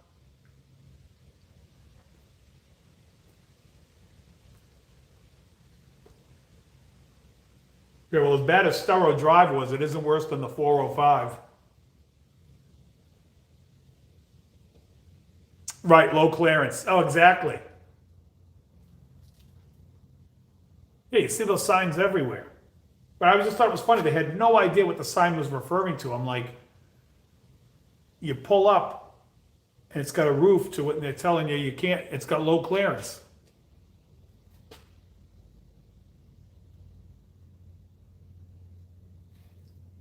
Yeah. Yeah, I just put like, I gotta tell you, last night I was tired, really exhausted. And I was like, I'm gonna put on, If You Hit the Bridge, yeah. I was gonna, I listened to Art Bell last night. It was like an old Art Bell show from, people telling ghost stories. And it is just amusing. And literally, I zonked out on maybe the third call. I fell asleep. Yeah, he's great. Vince is awesome. I mean, there's a lot of those chicken pickers: Vince Gill, Steve Wariner, Brent Mason, Brad Paisley. Those guys are all just monster players.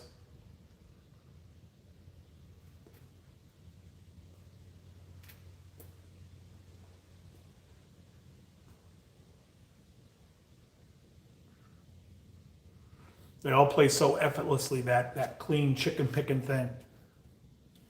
It's funny when you watch Wariner play, most of the real great stuff is his right hand. Yeah. Yeah, that's exactly what I was listening to, the ghost, and then he tells a story and then people call in with their story. And it's just like, it is,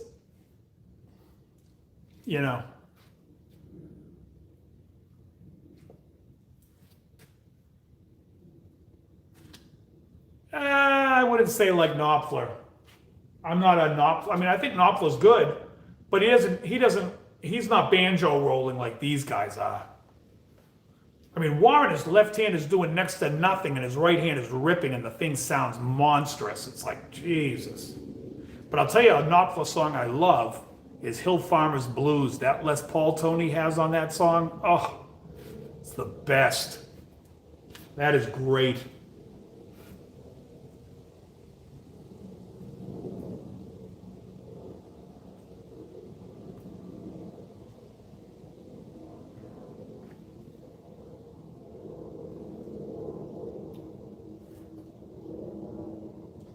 Be right back. Just gonna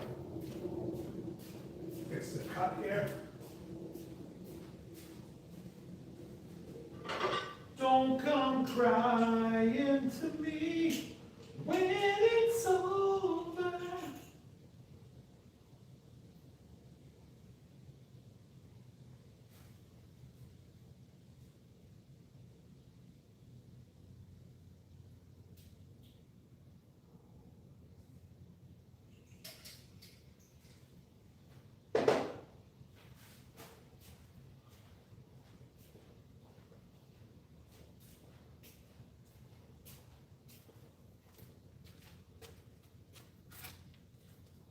Alrighty. That's better. Let me see, did I miss anything? That last.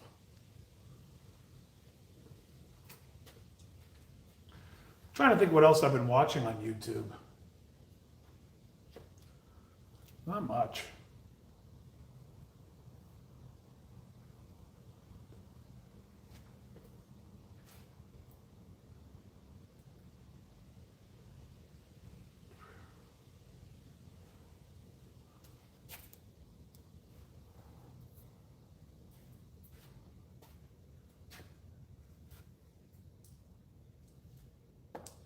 Chrissy, I think we thought of a song after you left, and now I'm trying to think of what it was.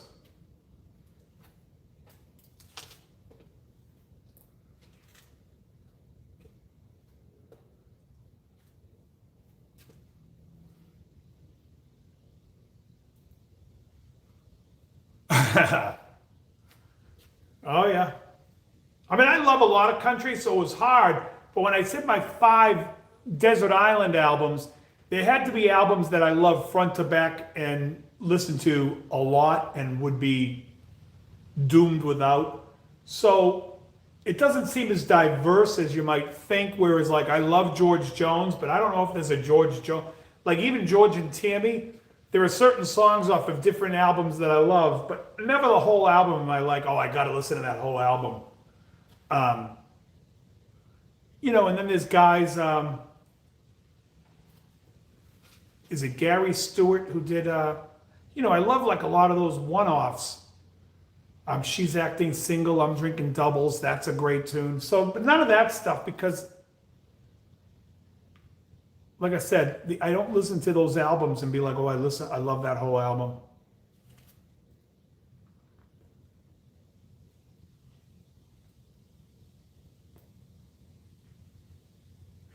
Yeah.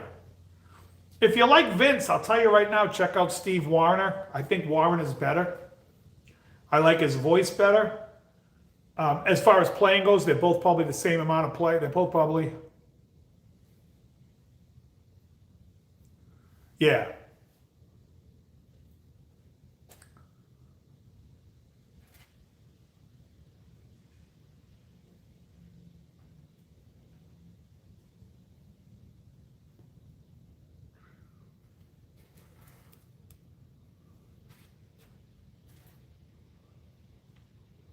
Yeah.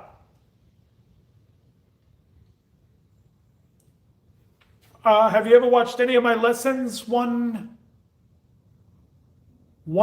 here, one here. I use a capo a lot. Capos are something that are a tool that you know, if you're going to play certain songs, you need a capo.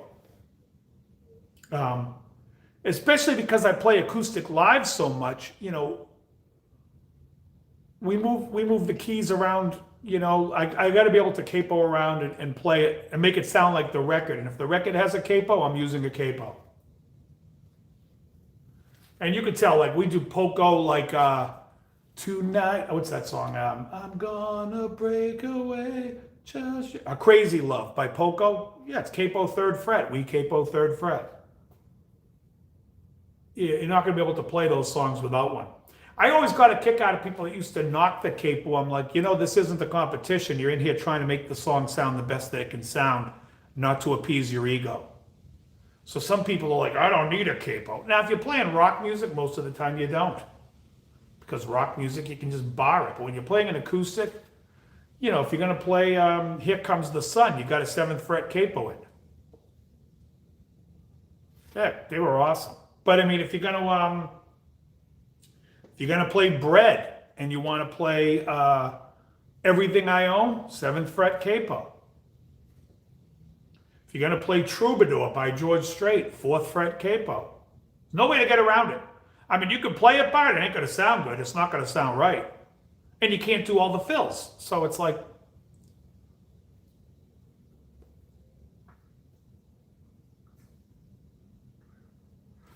And if you watch my videos, it opens up with a song that my band played that I wrote, which is in drop D. But then at the end, It's another one with my band, and I'm in my own tuning. It's B, F sharp, and then standard, D, G, B, E. I use the D'Addario, the NS capo, the Ned Steinberger capo from D'Addario. For a while, it was marketed under their side name moniker, which was Planet Waves. It used to be a Planet Waves capo. Now it's just D'Addario. Look at you, Paige. Look at you.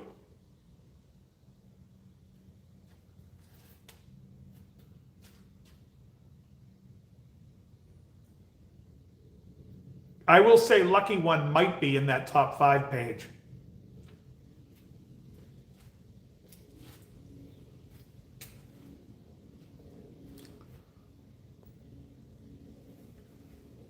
Yes, it has the dial on the top so I can address the tension. So it's not too tight or not, so it won't pull the notes sharp. But yeah, that's the one.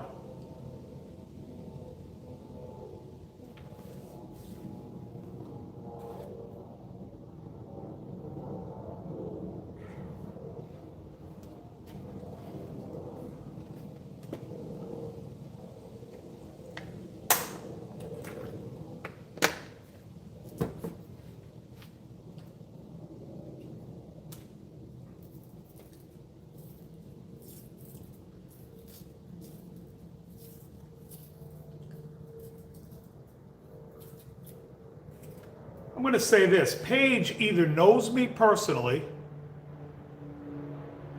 or pays attention.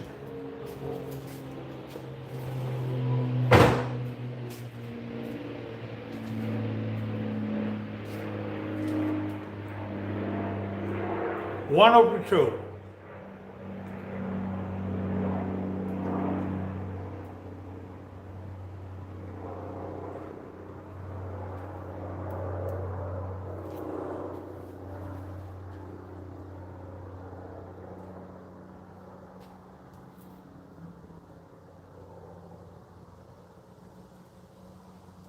Sure, 2 acoustics, but you know, a lot of times, like if you listen to like country bands, you know, the piano will be playing in B flat. And the guitar then would tune to, you know, capo 3 and play it in G. Or like Crazy Love, it's in E flat and they want to play it capoed in C. It just makes sense. Now, if you have 2 guitars, yeah, so you know, Jim and I do that when we do the Beatles song, Norwegian Wood. He'll play it in standard and play open E chord. I'm playing it capo 2 and playing it like they do on the record around the D chord.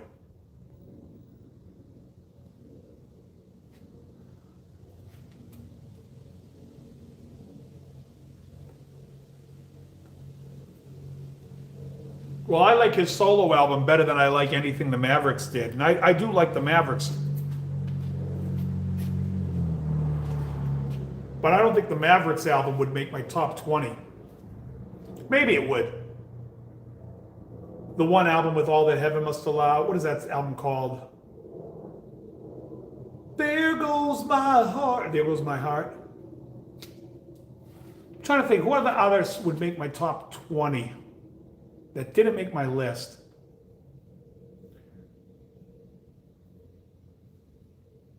In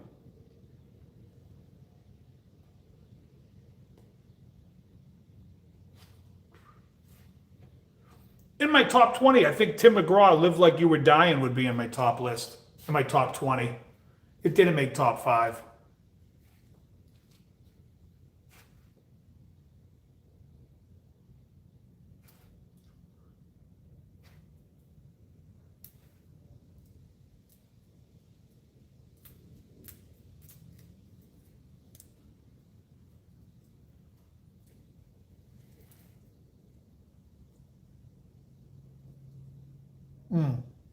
Yeah.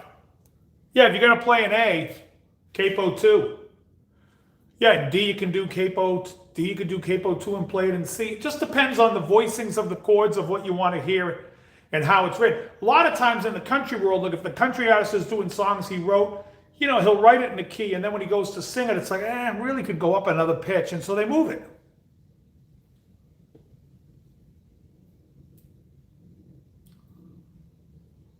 There's a lot of ambitious tunes. I mean, I do Reeling in the Years, and I play the solo note for note on acoustic. And even after when he's in the very first chorus, when it's like the Are You Reeling in the Years, and the lead comes in, he's way up on that high B. I got to pull all the way up on the guitar to get that. So that's ambitious. We do, I did a lesson on it recently, is Human Nature, and I do the keyboard part. And we have to nail that. And we do that and lock it in. So there's a couple of things where it's like, it's very, we do Dance With Me. And this guy who plays guitar always made a big deal that at the end of the song, it goes, it goes,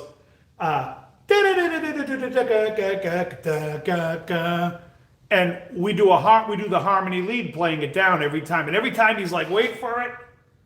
And of course it puts the pressure on that we got to nail the fucking thing, but we do. And it goes over huge. I mean, we don't really, there's nothing more, I would say, I don't know if I would even call these things I'm saying ambitious. Because I really don't have any problem playing any of the songs that we do. Sometimes there might be some timing things, songs that have timing issues. I'm trying to think. That's just where it gets.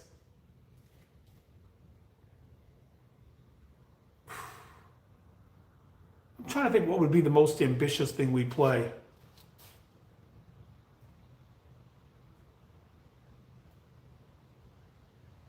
We talk about doing And Your Bird Can Sing. But that might be tough. We need a third guitar for that or something to play the chords, because otherwise you're just hearing the noodling.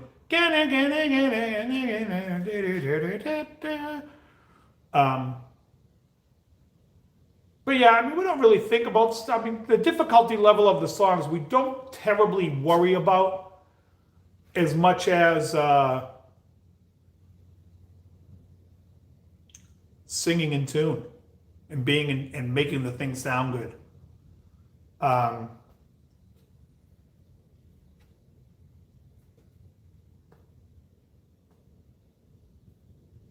would say it's more on Jimmy, the singer.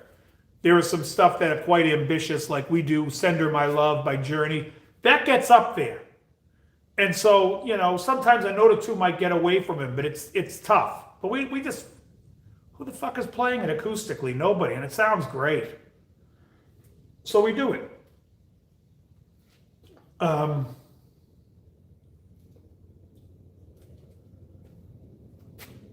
We do Melissa, but I basically play the end solo that I do my own thing up at first, and then I bring it down and I start doing all the Dickie passes that he plays live acoustic. That's a fun one to do.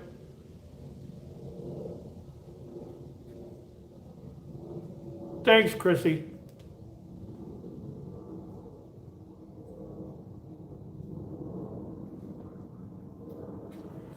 Yeah, our thing, I would say, is trying to get the sound to be good. We focus more on what the audience is hearing sound-wise. We try to make it so that comes across more than worry about what we're playing. And Chrissy can probably attest to that because she's seen us a few times. But that's more like what we strive for. I think the parts that we play, all of us are capable of doing it. We don't really ever sweat anything, but that's more our concern, is what is the audience hearing? Is it clear? We EQ the piss out of it,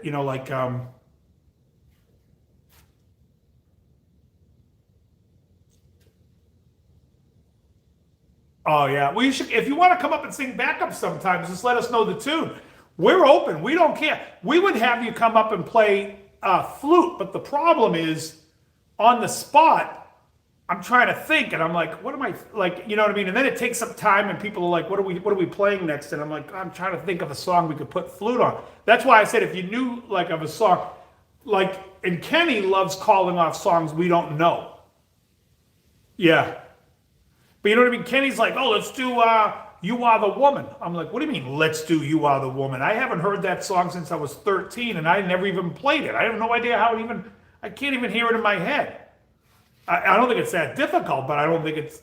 I would need a 5-minute break. You know what I mean? He just calls off shit. I'm looking at him like, what do you think? I'm the fucking walking thesaurus of what's the word? The encyclopedia of every song ever recorded. I'm like, dude, we do like 400 tunes, and you name one song that's not on our fucking list. How mental are you? And he does it a lot. Somebody will come in and he's like, oh, you're going to hear this person sing this song. I'm like, how am I going to do that? You're going to play it. I'm like, the fuck I am. I don't even know the song. Oh, you don't? And he's like talking on the mic about it. I'm like, dude, I don't even know the tune you're talking about.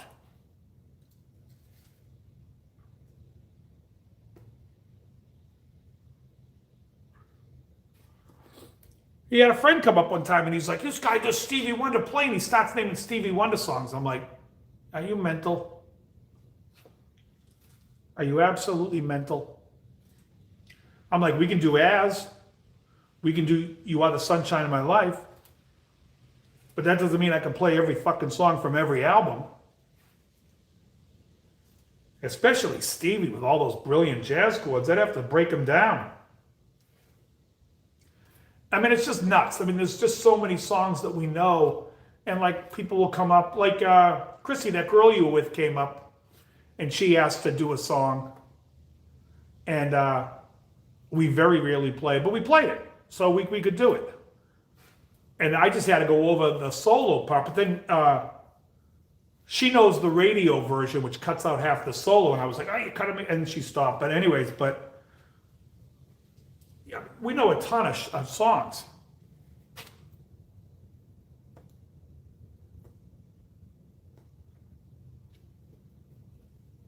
Really don't mind if I sit this one out. Yeah, fooled around and fell in love, exactly. Yeah. And it's a great song.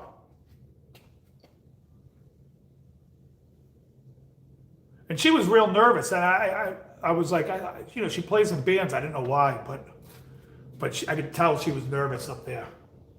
It always makes me feel bad because I'm always like, don't be nervous. I'm like, if Kenny's not nervous, you don't need to be nervous.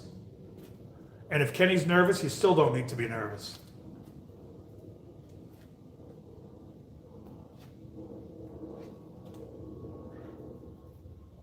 But I got Kenny good one night because, you know, he's constantly throwing out songs. So one time he threw out a song, and I knew it.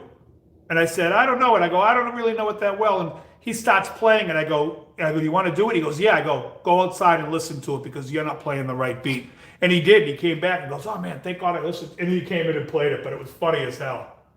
Because I'm like, that's because you're constantly calling off fucking tunes.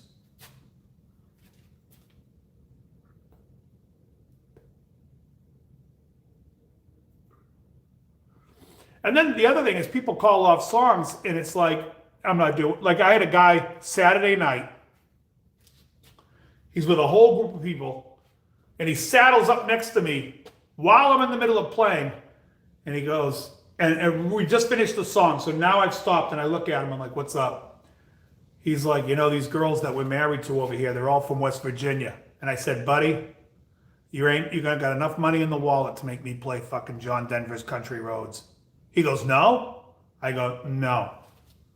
I go, we don't get up here and just start strumming G, C, and D and fucking send everybody on their way. That's not what we're about. Sorry.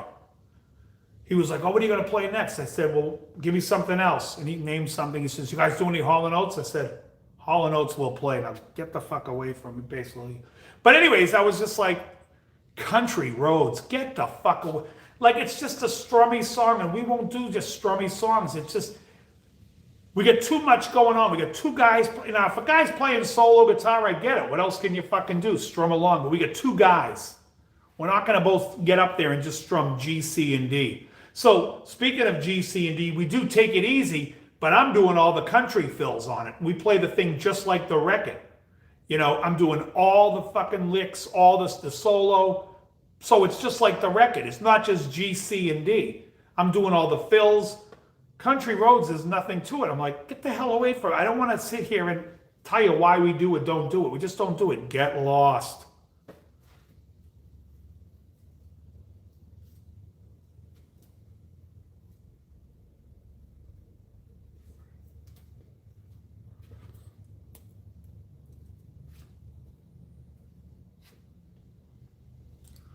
I listen to it. My approach for learning songs is I just listen to it. I can pretty much hear what's going on in a tune. I fully understand everything that's going on, basically. And I can hear, like, so let's put it this way. Let's say I hear a song and I'm hearing it around C, and it's playing a C to an F major 7, whatever the changes are. And then I go put the album on with my guitar and I realize it's in D flat, capoed on the first fret. Well, I already figured out the song before I'm playing the guitar, so now I know it's first fret capo and the C is really a D flat, but it doesn't matter because it's just all relationships in the chords. So if the chords are 1, 4, 6, 5, whether it's capoed or not, I can capo it on the second fret and play it in D, I can capo it on the fourth fret and play it in E. It's the same. So it doesn't matter. So I can pretty much just hear it and figure it out. Like I said, so that Jellyfish song, Imperial Drag song, I could always hear it. I knew what was going on musically. So what happened was when a live video came on my feed, and I'm smoking a cigar over there with my TV, and I'm watching him, and I'm like, why the fuck is he on the 8th fret? Like, that's not even making any sense to me, but the open strings are open, and he's on the 8th fret, so automatically I knew that was in a whack-out tuning. Like, I don't even have to, I could just look at his hand for 1 second and say, those notes are not making sense to me. So then, I go get my guitar, and I'm listening, and I have to figure out the tuning. And like I said, I was close. Chrissy, this was funny. I figured out pretty much, I thought I nailed it, but I'm like, it's not 100%. I'm going to find the guy. And I found him on Instagram and email and messaged him and asked him what the tuning was and told him what I thought it was. And he was like, you're off one string. The B string should be an A, but everything else was, so the tuning was A, C, E, A, E. I thought it was B, E. But anyway, so once he corrected that, he's like, make sure that's it because it's taped to the back of my guitar, and I don't remember off the top of my head, but I'm pretty positive that was it. So then I played it with that, and I'm like, there it is. And now I figured out the song, and then I wrote him back, and I said, hey, listen, I'm going to teach this on YouTube. Do you mind? Because you showed me the tuning. He's like, no, absolutely, do it. So I got his blessing. So I'll be teaching that song, but yeah. So that's a thing where I'm hearing the song. I knew in my head that it's in A, and I can hear the changes and the suspension, the sus2 the whole time being played. Oh, nice.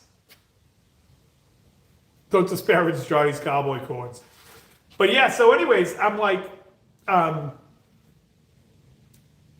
could hear that it's A, and I can hear the sus2. I can hear that added, well, you can call it a sus2 or an added 9. So I'm like, but I didn't really hear the major third, so to me it's a sus2. But I'm like, all right, so it's an A sus2. Why the fuck is he playing on the 4th string on the 8th fret? It just didn't make any sense to me. Now I know that that note is a G sharp. So he's really playing an A major sus2. A major 7 sus2. But anyways, that was the note. So that was like, well, that should be, you know, that was the tip off that I'm like, this tuning's fucking whacked.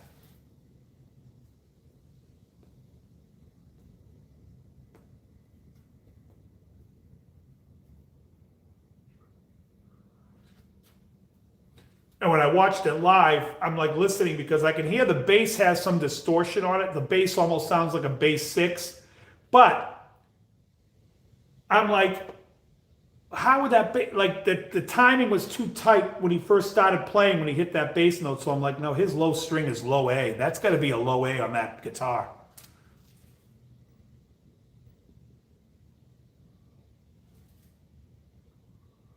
Yeah, he does it in drop D. Yeah, I play it in that key too. I like it better there.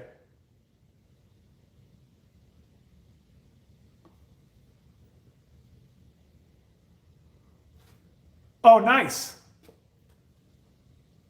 Bass and vocals, very nice. Yeah, we just played up at Lovell Lake up in North New Hampshire. That's where that show is from.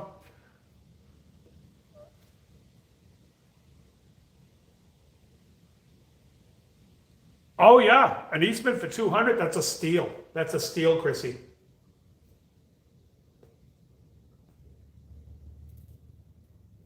Well, the whole reason I started my channel was I was going to discuss. It was going to be more about music theory and stories, and Uh, then I started teaching songs because I started playing in these acoustic things, and I'm like, I'm never going to remember all these tunes. Let me teach them the way that I feel, so somebody else could learn them. And that's why I get a kick when someone's like, "Can you? What's the tab?"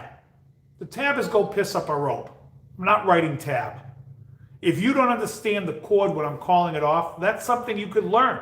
So work on that. What am I doing here? I'm not walking you through the actual. Why don't I put each finger on the fret for you? No, ain't happening. The lessons are there for me so I can go back and watch it.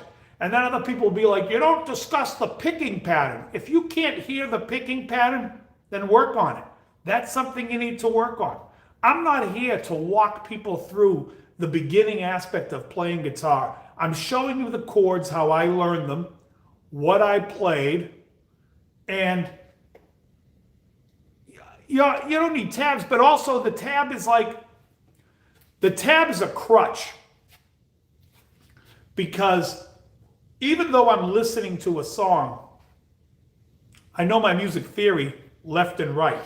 So when I listen to, like, let's say, Turn Your Love Around, without even picking up my guitar, I can hear that he plays an A altered right before the verse comes in. I mean, he's playing an A11, which I can hear as clear as day. And after he subs the A11 with a 7 sharp 5. And I can hear it. But it's ears mixed with the theory of the knowledge of the theory, because I understand we're now making more tension because he wants to come in with the vocal, and before the vocal drops, he wants to hit the altered chord. So that type of thing I can pick up all the time. And I missed the last comment. Yeah, you could play it easy, right? You could play it the fake book way, which is, just faking the chords through the song. But what I try to do is, and I say this to people all the time, and they don't get it because I get hate comments all the time. The comment is, the people will say, that's not how it's played on the record. No shit. I'm not playing it to play on the record. I'm not showing you what the studio guitar player played. What I'm showing you is, if you're going to play it on acoustic and you want to sound like the record, well, then you're going to have to play this chord. If you take a song like Rock With You, right? You have, the chords are E minor, like if you go, rock with you, E minor 9, right? And then A over B to a B. E minor 9, A over B to C over D. Okay, that's what's going on in the song musically. The guitar player, he's just playing 3-note chords. He's playing basically like a B minor triad, D, F sharp and B, and then he plays an A triad to a B triad, to that B minor, to A, and to a C triad. So I'm not showing you what's going on the record, because the guy's just playing partial chords because the bass is playing the other. I'm making it so everything sounds like the record for you.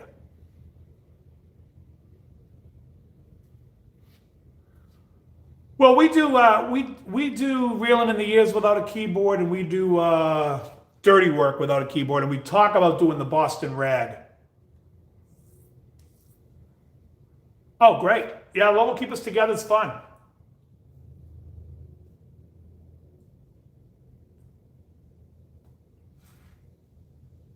But you have to understand, like when you're listening to R&B, a lot of times the guitar player is just playing partials because, nah, Ricky, I think we tried it once or talked about it, but I was just like, I mean, you could do it. Yeah, I'll have to figure out the Boston Rag. I haven't even listened to it yet, but anyways, the point is what was my point? Yeah, so anyways, when on some records, guitar players are playing partials. There's no reason for a funk guitar player to play a B11 chord when the bass is playing the B. You can just play the A major. We don't play originals in my acoustic act. Nobody wants to hear it. Paul Jackson, Lukather, any of those guys, they're playing partials. And there's no reason to play because you don't want to sit there and be on everybody's notes. You want to make room for everybody. So is what pretzel logic? Boston Rag, I think, is on Countdown Ecstasy. I think it's Countdown, the Boston Rag. It could be pretzel. I think it's Countdown. I could be wrong.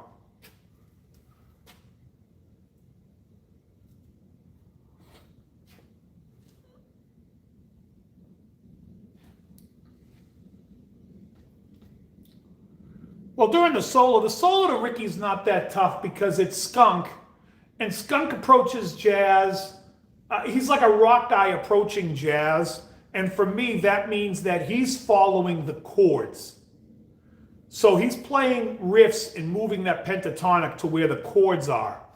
He does that a lot, which is like a jazz way, because like rock players will take a progression and look at the whole progression as a whole. You could take like Stairway to Heaven or whatever. You're playing an A minor, right? If you're playing Lay It on the Line, which is, I'm just thinking of things that go F, G, A minor, or like anything. Rock players look at the whole progression and pretty much will follow whatever. If it falls into one key, that's what they'll play. Jazz guys follow the chords.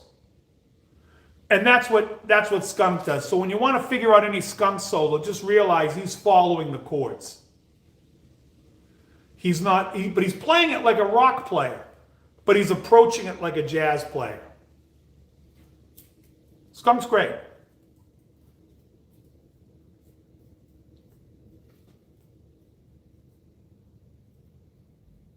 People don't realize, you look at guys like Holdsworth. Holdsworth has notes on stuff. His charts are notes of what available scales he can play on every chord, and that changes on every chord. He's out of his effing mind, or was. But that's his approach. He understands, and he'll write like 2 or 3 different scales that he can play over certain chords. That will give him a wealth of notes that he wants to hear. But whereas a rock guy will, like I said, will look at the whole thing, and you can hear rock guys that they do it. It's like people talk about Yngwie, and Yngwie technically is amazing. But in most of his solos, he's playing the harmonic minor scale. I never played a syntax, no. You know what I'm saying? So you can see he's approaching, so it's like, he's approaching everything. So, even though he's playing A harmonic minor when he goes to the E major chord, he's still playing A harmonic minor. Now, some nerds, and I call them nerds when they sit and talk about the modes, will say, well, now he's playing Phrygian dominance. He's playing the same 7 fucking notes. I don't care what you want to call it. He's playing 6 natural notes in a G sharp. It doesn't matter. You want to call it a mode name, call it a mode name. You don't want to call it a mode name, to me, it's still A harmonic minor. It's the same fucking scale. There's no reason to call it 9 different things. So if you're playing the A harmonic minor over E major, yes, if you want to study modes, they would say, now the song is in Phrygian dominant. Not really. Doesn't matter. It's still A harmonic minor.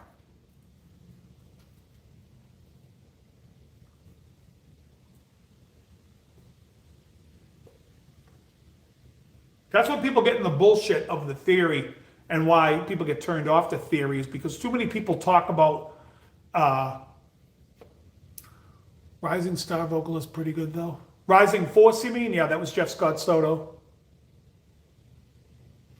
But yeah, so anyways, and so that's the difference. You know, look, when you hear these jazz guys, like you listen, I don't know if you ever listen to Giant Steps. I mean, Coltrane is just out of his mind, but he's changing like literally every beat he's moving to the key. And there's 3 key centers in that song. It's an augmented triad, so you have the key of B major, key of G, was it G major? No, it's B major, E flat major, and G major. And those are the 3 scales, the 3 keys that he's playing over, but he's just a monster and constantly moving through that. It's not like he's soloing. And then there's a way there is a technique to solo one scale over it, but that's, again, beyond my, it's a little cheap that people do in jazz, but it's above my pay grade. Tricky timing. Well, we used to play an FM station. This band is AM station. FM was the rock version. And we used to do Lunatic Fringe. And Lunatic Fringe has a bar of 3 before the solo. And the reason we stopped doing it was because I got sick of screaming at the drummer for it. Because he would always count the bar of 4, and I'd be looking at him like, it's a 3 count there.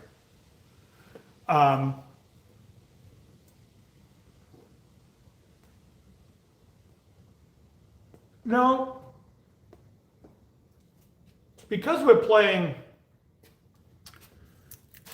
let me just relight this. We're playing pop music from what was on AM radio in the 70s. Very rarely do we ever get like a time situation.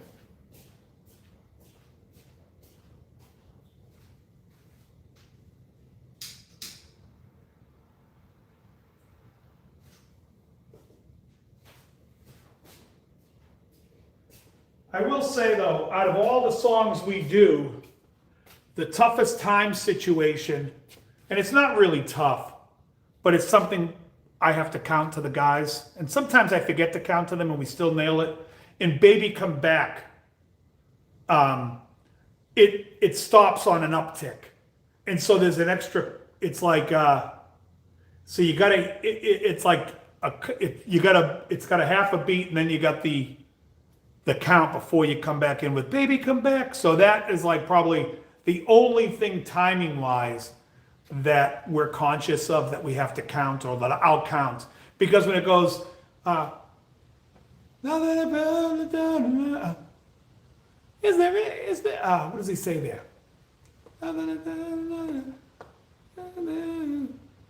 Is the love in the world not enough for me? Is there not enough for me? Then there's a pause, then the 2, 3, Baby Come Back. And that pause is like half a beat. It's like an 8th note. No, I love it though. I like that, and I love it. We Don't Talk Anymore. Love those 2 songs.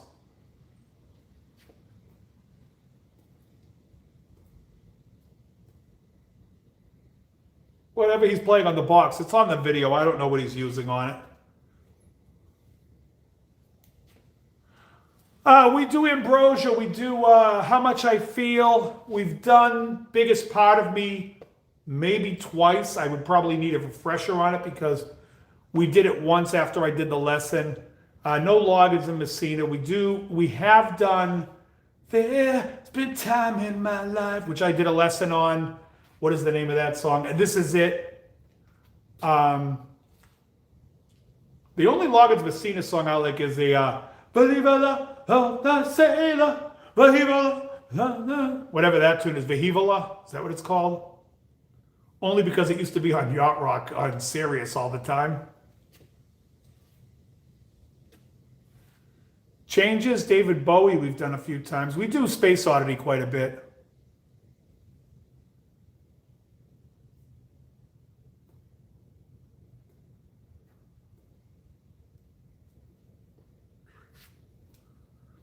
I did a lesson on a song called Till the Cops Come Knocking. That's a neo soul song by Maxwell. And a lot of neo soul, I'll tell you, if you want to get into R&B with some jazz stuff in it, pick up the album Urban Hang Suite by Maxwell or Brother Sister by the Brand New Heavies. You'll have your hands filled with chords to play and just beautiful changes. But you got to remember also, again, the guitar in those songs don't really play the changes, they play partials. But overall, the whole song, yeah, Biggest Part of Me is great.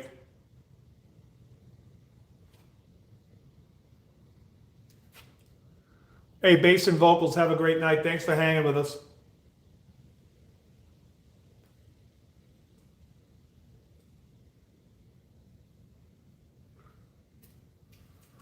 But those R&B songs are like, you'll hear the partials, but in the lesson I taught, I think I did a lesson on Forever too by Brand New Heavies. I just love those changes on piano. And again, if I played it on acoustic, I would have to play the whole chord. So yeah.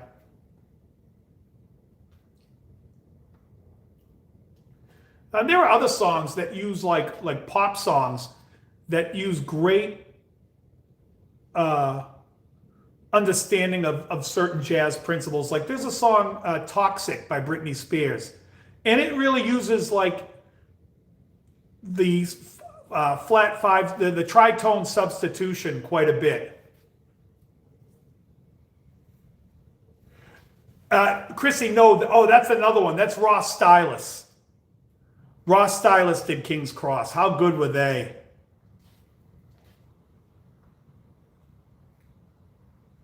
The Brand New Heavies one we did was Never Stop.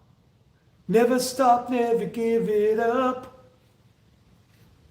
Yeah, Ross Stylus did King's Cross. And that's all the Steely Dan guys playing music on that. Bernard Purdy on drums. I don't know if that one has Elliot Randall, but he's on that album.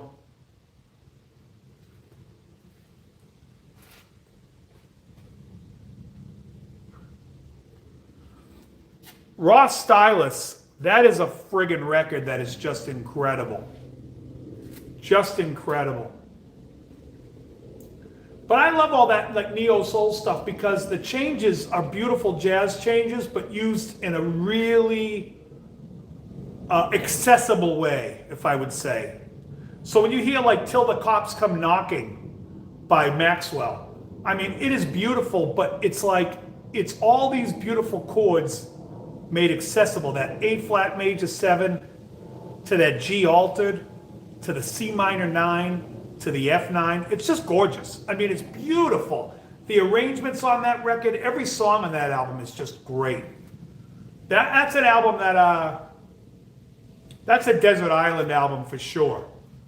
I just think that album is brilliant. And sonically, it's beautifully recorded.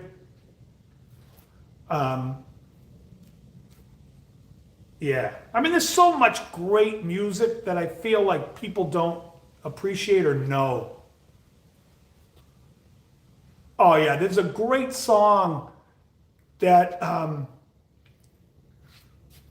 Bingham was doing a gig playing guitar. And it was a girl singer. And he said to me, I got to play you this song. I'm struggling with these chords. And I said, play it for me. And he played it for me. And I'm like, ooh, these are all gospel chords. Let me show you the inversions. And I think I did a lesson on it. It's called Good Days and Bad Days by P.J. Morton. And I love it. And it's all the gospel changes. And anytime we do it, it goes over great. You know, it's one of those songs that Jimmy doesn't play on. So I'm playing all the guitar parts and he just does the singing. But everybody loves it. I mean, it's a great song. It's not difficult to play. I capo it on the 2nd fret to play it in the standard key, but I could play it without a capo in A major. But I think when you're the only guitar playing, it sounds nicer with the open chords than it would with the bar. So that's why I do it capoed. Only because sonically, if he was playing with me or there was something else going on keyboards, I would then probably play it normal. But because I'm the only one playing it, I want it to sound as pretty and big as possible, so I'm using the capo one too.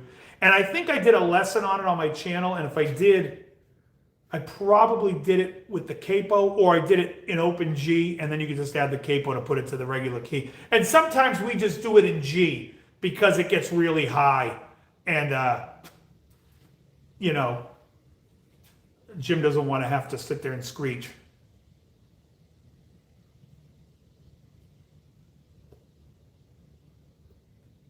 I mean, another guy too is Gino Vanelli. All the chords on those Gino Vanelli records are just gorgeous. I mean, they're, again, jazz-minded pop songs. And it's just incredible. And Gino has such an awesome voice. But there, and I love the voice of David Pack and Ambrosia too. In fact, I brought up many times, but nobody really knows it or remembers it, but he had a song called That Girl Is Gone on his solo album. Any great singer guitar players? I don't listen to anything new, really. I wouldn't know. I wouldn't know. For me, there's so much great music over the past 50 years that I'm still finding new stuff. Like I would say over the course of like the last 2 years, I've really dived into early Genesis and love it. Never really heard that in my life. I knew people that loved it, and it was always just something I ignored. And lately, I find it awesome.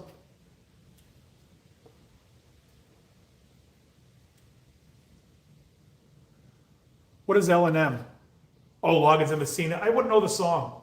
It was before my time.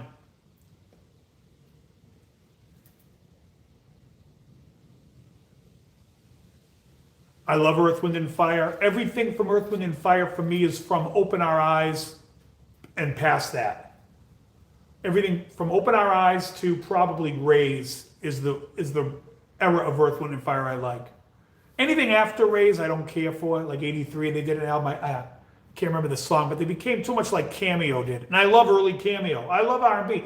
But I'm listening to stuff like, you want to hear a great record you've never heard of, a guy playing acoustic guitar? I remember Chris Whitley. I think I met Chris Whitley. Did he die? He's a country singer that died. I met him years ago. The 90s, I want to say, or early 2000s. If it's the same guy I'm thinking of. Texas country singer, right? Yeah. The David Sylvian, Secrets of the Beehive, is a great acoustic guitar album if you want to hear some great stuff. And I see people all the time when they rate the David Sylvian albums, they put that as the best one. And I'm like, I think Gone to Earth with Bill Nelson and Robert Fripp is a better album. It's out there. I mean, there's some stuff where he's singing over stuff that I would hardly classify as music, but I still love it. It is so twisted and out there. But David Sylvian, Gone to Earth, and David Sylvian, Secrets of the Beehive, those are two records you should know. Like songs like Maria, Orpheus, off of Secrets of the Beehive, Let the Happiness In. What is that song? Yes, it's begun. Something with the gun. Can't remember the name of that song. Great, great. And Gone to Earth, Riverman, Before the Bullfight is awesome. I mean, I love Sylvian. And again, you just don't hear anything like that today, and never will probably. There's just so many good artists that were around.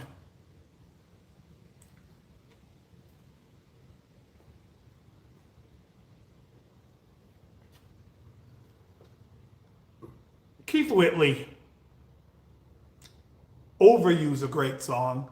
I love Over You, and I love the one that Alison Krauss covered. The smile on your face makes me know that you're near me. The truth in your eyes saying you'll never leave me. The touch of your hand. Da, da, da. When you say nothing at all. God, I had to do the whole song to remember the name of that thing.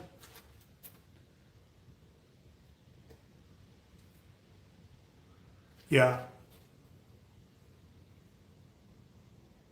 Yeah, when you say nothing at all is fantastic. I love Over You. I don't know the other one you mentioned.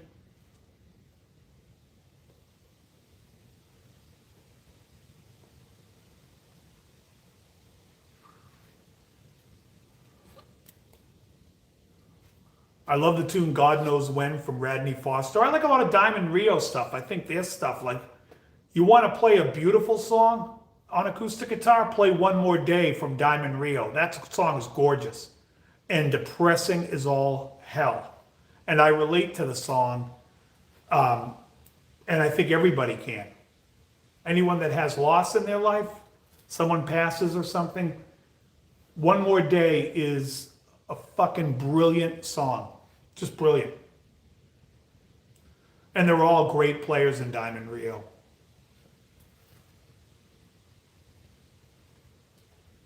Yeah. Yeah, she left him because he was drunk, right? He was an alcoholic or something. Or did he pass, or did he pass before? He loved the booze, that guy.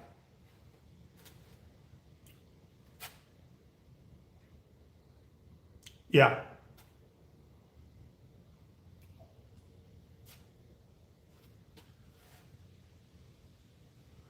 There's just so many. Like, I think Steve Wariner has so many great songs, so many great albums. George Strait was great. There's so many great songs. And, you know, and then you listen to stuff that's coming out today, and the stuff coming out today is like, oh, Steve's the best. The stuff coming out today, it's like, oh, okay, it's nothing but triads. And it's like, well, how boring is this? Like, you've simplified music to its dumbest point, and it just stinks. You know, you think about songs like Baby Come Back, and it's like beautiful changes. You know, the G over, well, it's technically in B flat, so it's an A flat over B flat to the G minor 7. Two simple chords that just sound beautiful because they have, there's harmony in the chord. It's not just a fucking triad that they play today, and you hear like these songs by like Taylor Swift. It's like, just fucking kick me in the nuts and tell me I'm done. I mean, music's dead as far as I'm concerned.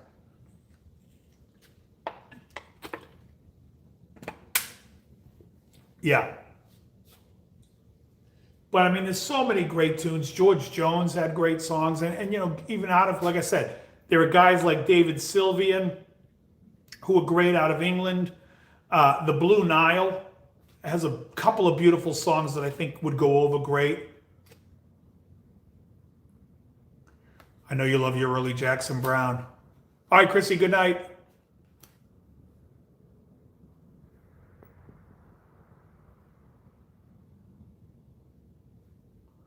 Like the Boston songs of the 80s and 70s, well, yeah, you just got to have color to the music. It just has to, I don't know. Like, you can hear a song, you hear a song like Van Morrison, you listen to the album Poetics Champions Composed, that whole album is awesome. But someone like you with just, you know, it's a simple progression of G, B minor 7, E minor 7, to a C, major 7. And I'm trying to think, but there's other color in it, and you can listen to it, and then he sings over it. It's like simple progression, gorgeous song. That to me is music, not what I'm hearing today. Today, it's like they come up with a progression, and then 500 bands copy that progression. But I think Poetic Champions Compose is as good as any of his early records. I mean, as good as Moon Dance and Tupelo Honey. I think it's right up there. Poetic Champions Composed, I think it's 86. Queen of the Slipstream is on that album. And I don't love Van. I got to be honest. I think the guy's had a lot of hits and a lot of misses. But that album is a great album all the way through. I highly recommend it if you missed it. It was years ago. I was living in Los Angeles, and I came back here to visit my folks, and I went to get my hair cut. And I'm sitting in the chair, and the girl cutting my hair is a girl I went to high school with. And she's playing this album, and I'm like, what the hell Van Morrison album is this? And she was like, oh, this is Poetic Champions Composed. I'm like, this record is fucking great. I've been listening to it like, I'm like, I never heard. I guess you lost me. But every song I never heard, and that would turn me on to that album. I've been listening to that album for years now. Anyways, guys, this is going to be the end. I hit the, it says on for 5 minutes. I think I've been on over 2 hours. I'm calling it a night. Everybody, thanks so much for hanging out with me. Thanks for liking the podcast here, whatever the hell this is, the live. And then I will, I don't know if I'm going to go live before I go to England, but I'm definitely going to go live in England with my brother. And then I'll be back next weekend. I'm back. Not this weekend, but by the next weekend, by next Friday. But I will be live there. Probably doing a cigar, a smoke at an outdoor place. Thank you. Thank you, Have Mo. And then tomorrow I'll post the short of my 5 Desert Island Country albums. Thank you so much. Appreciate it. Thought I heard a car.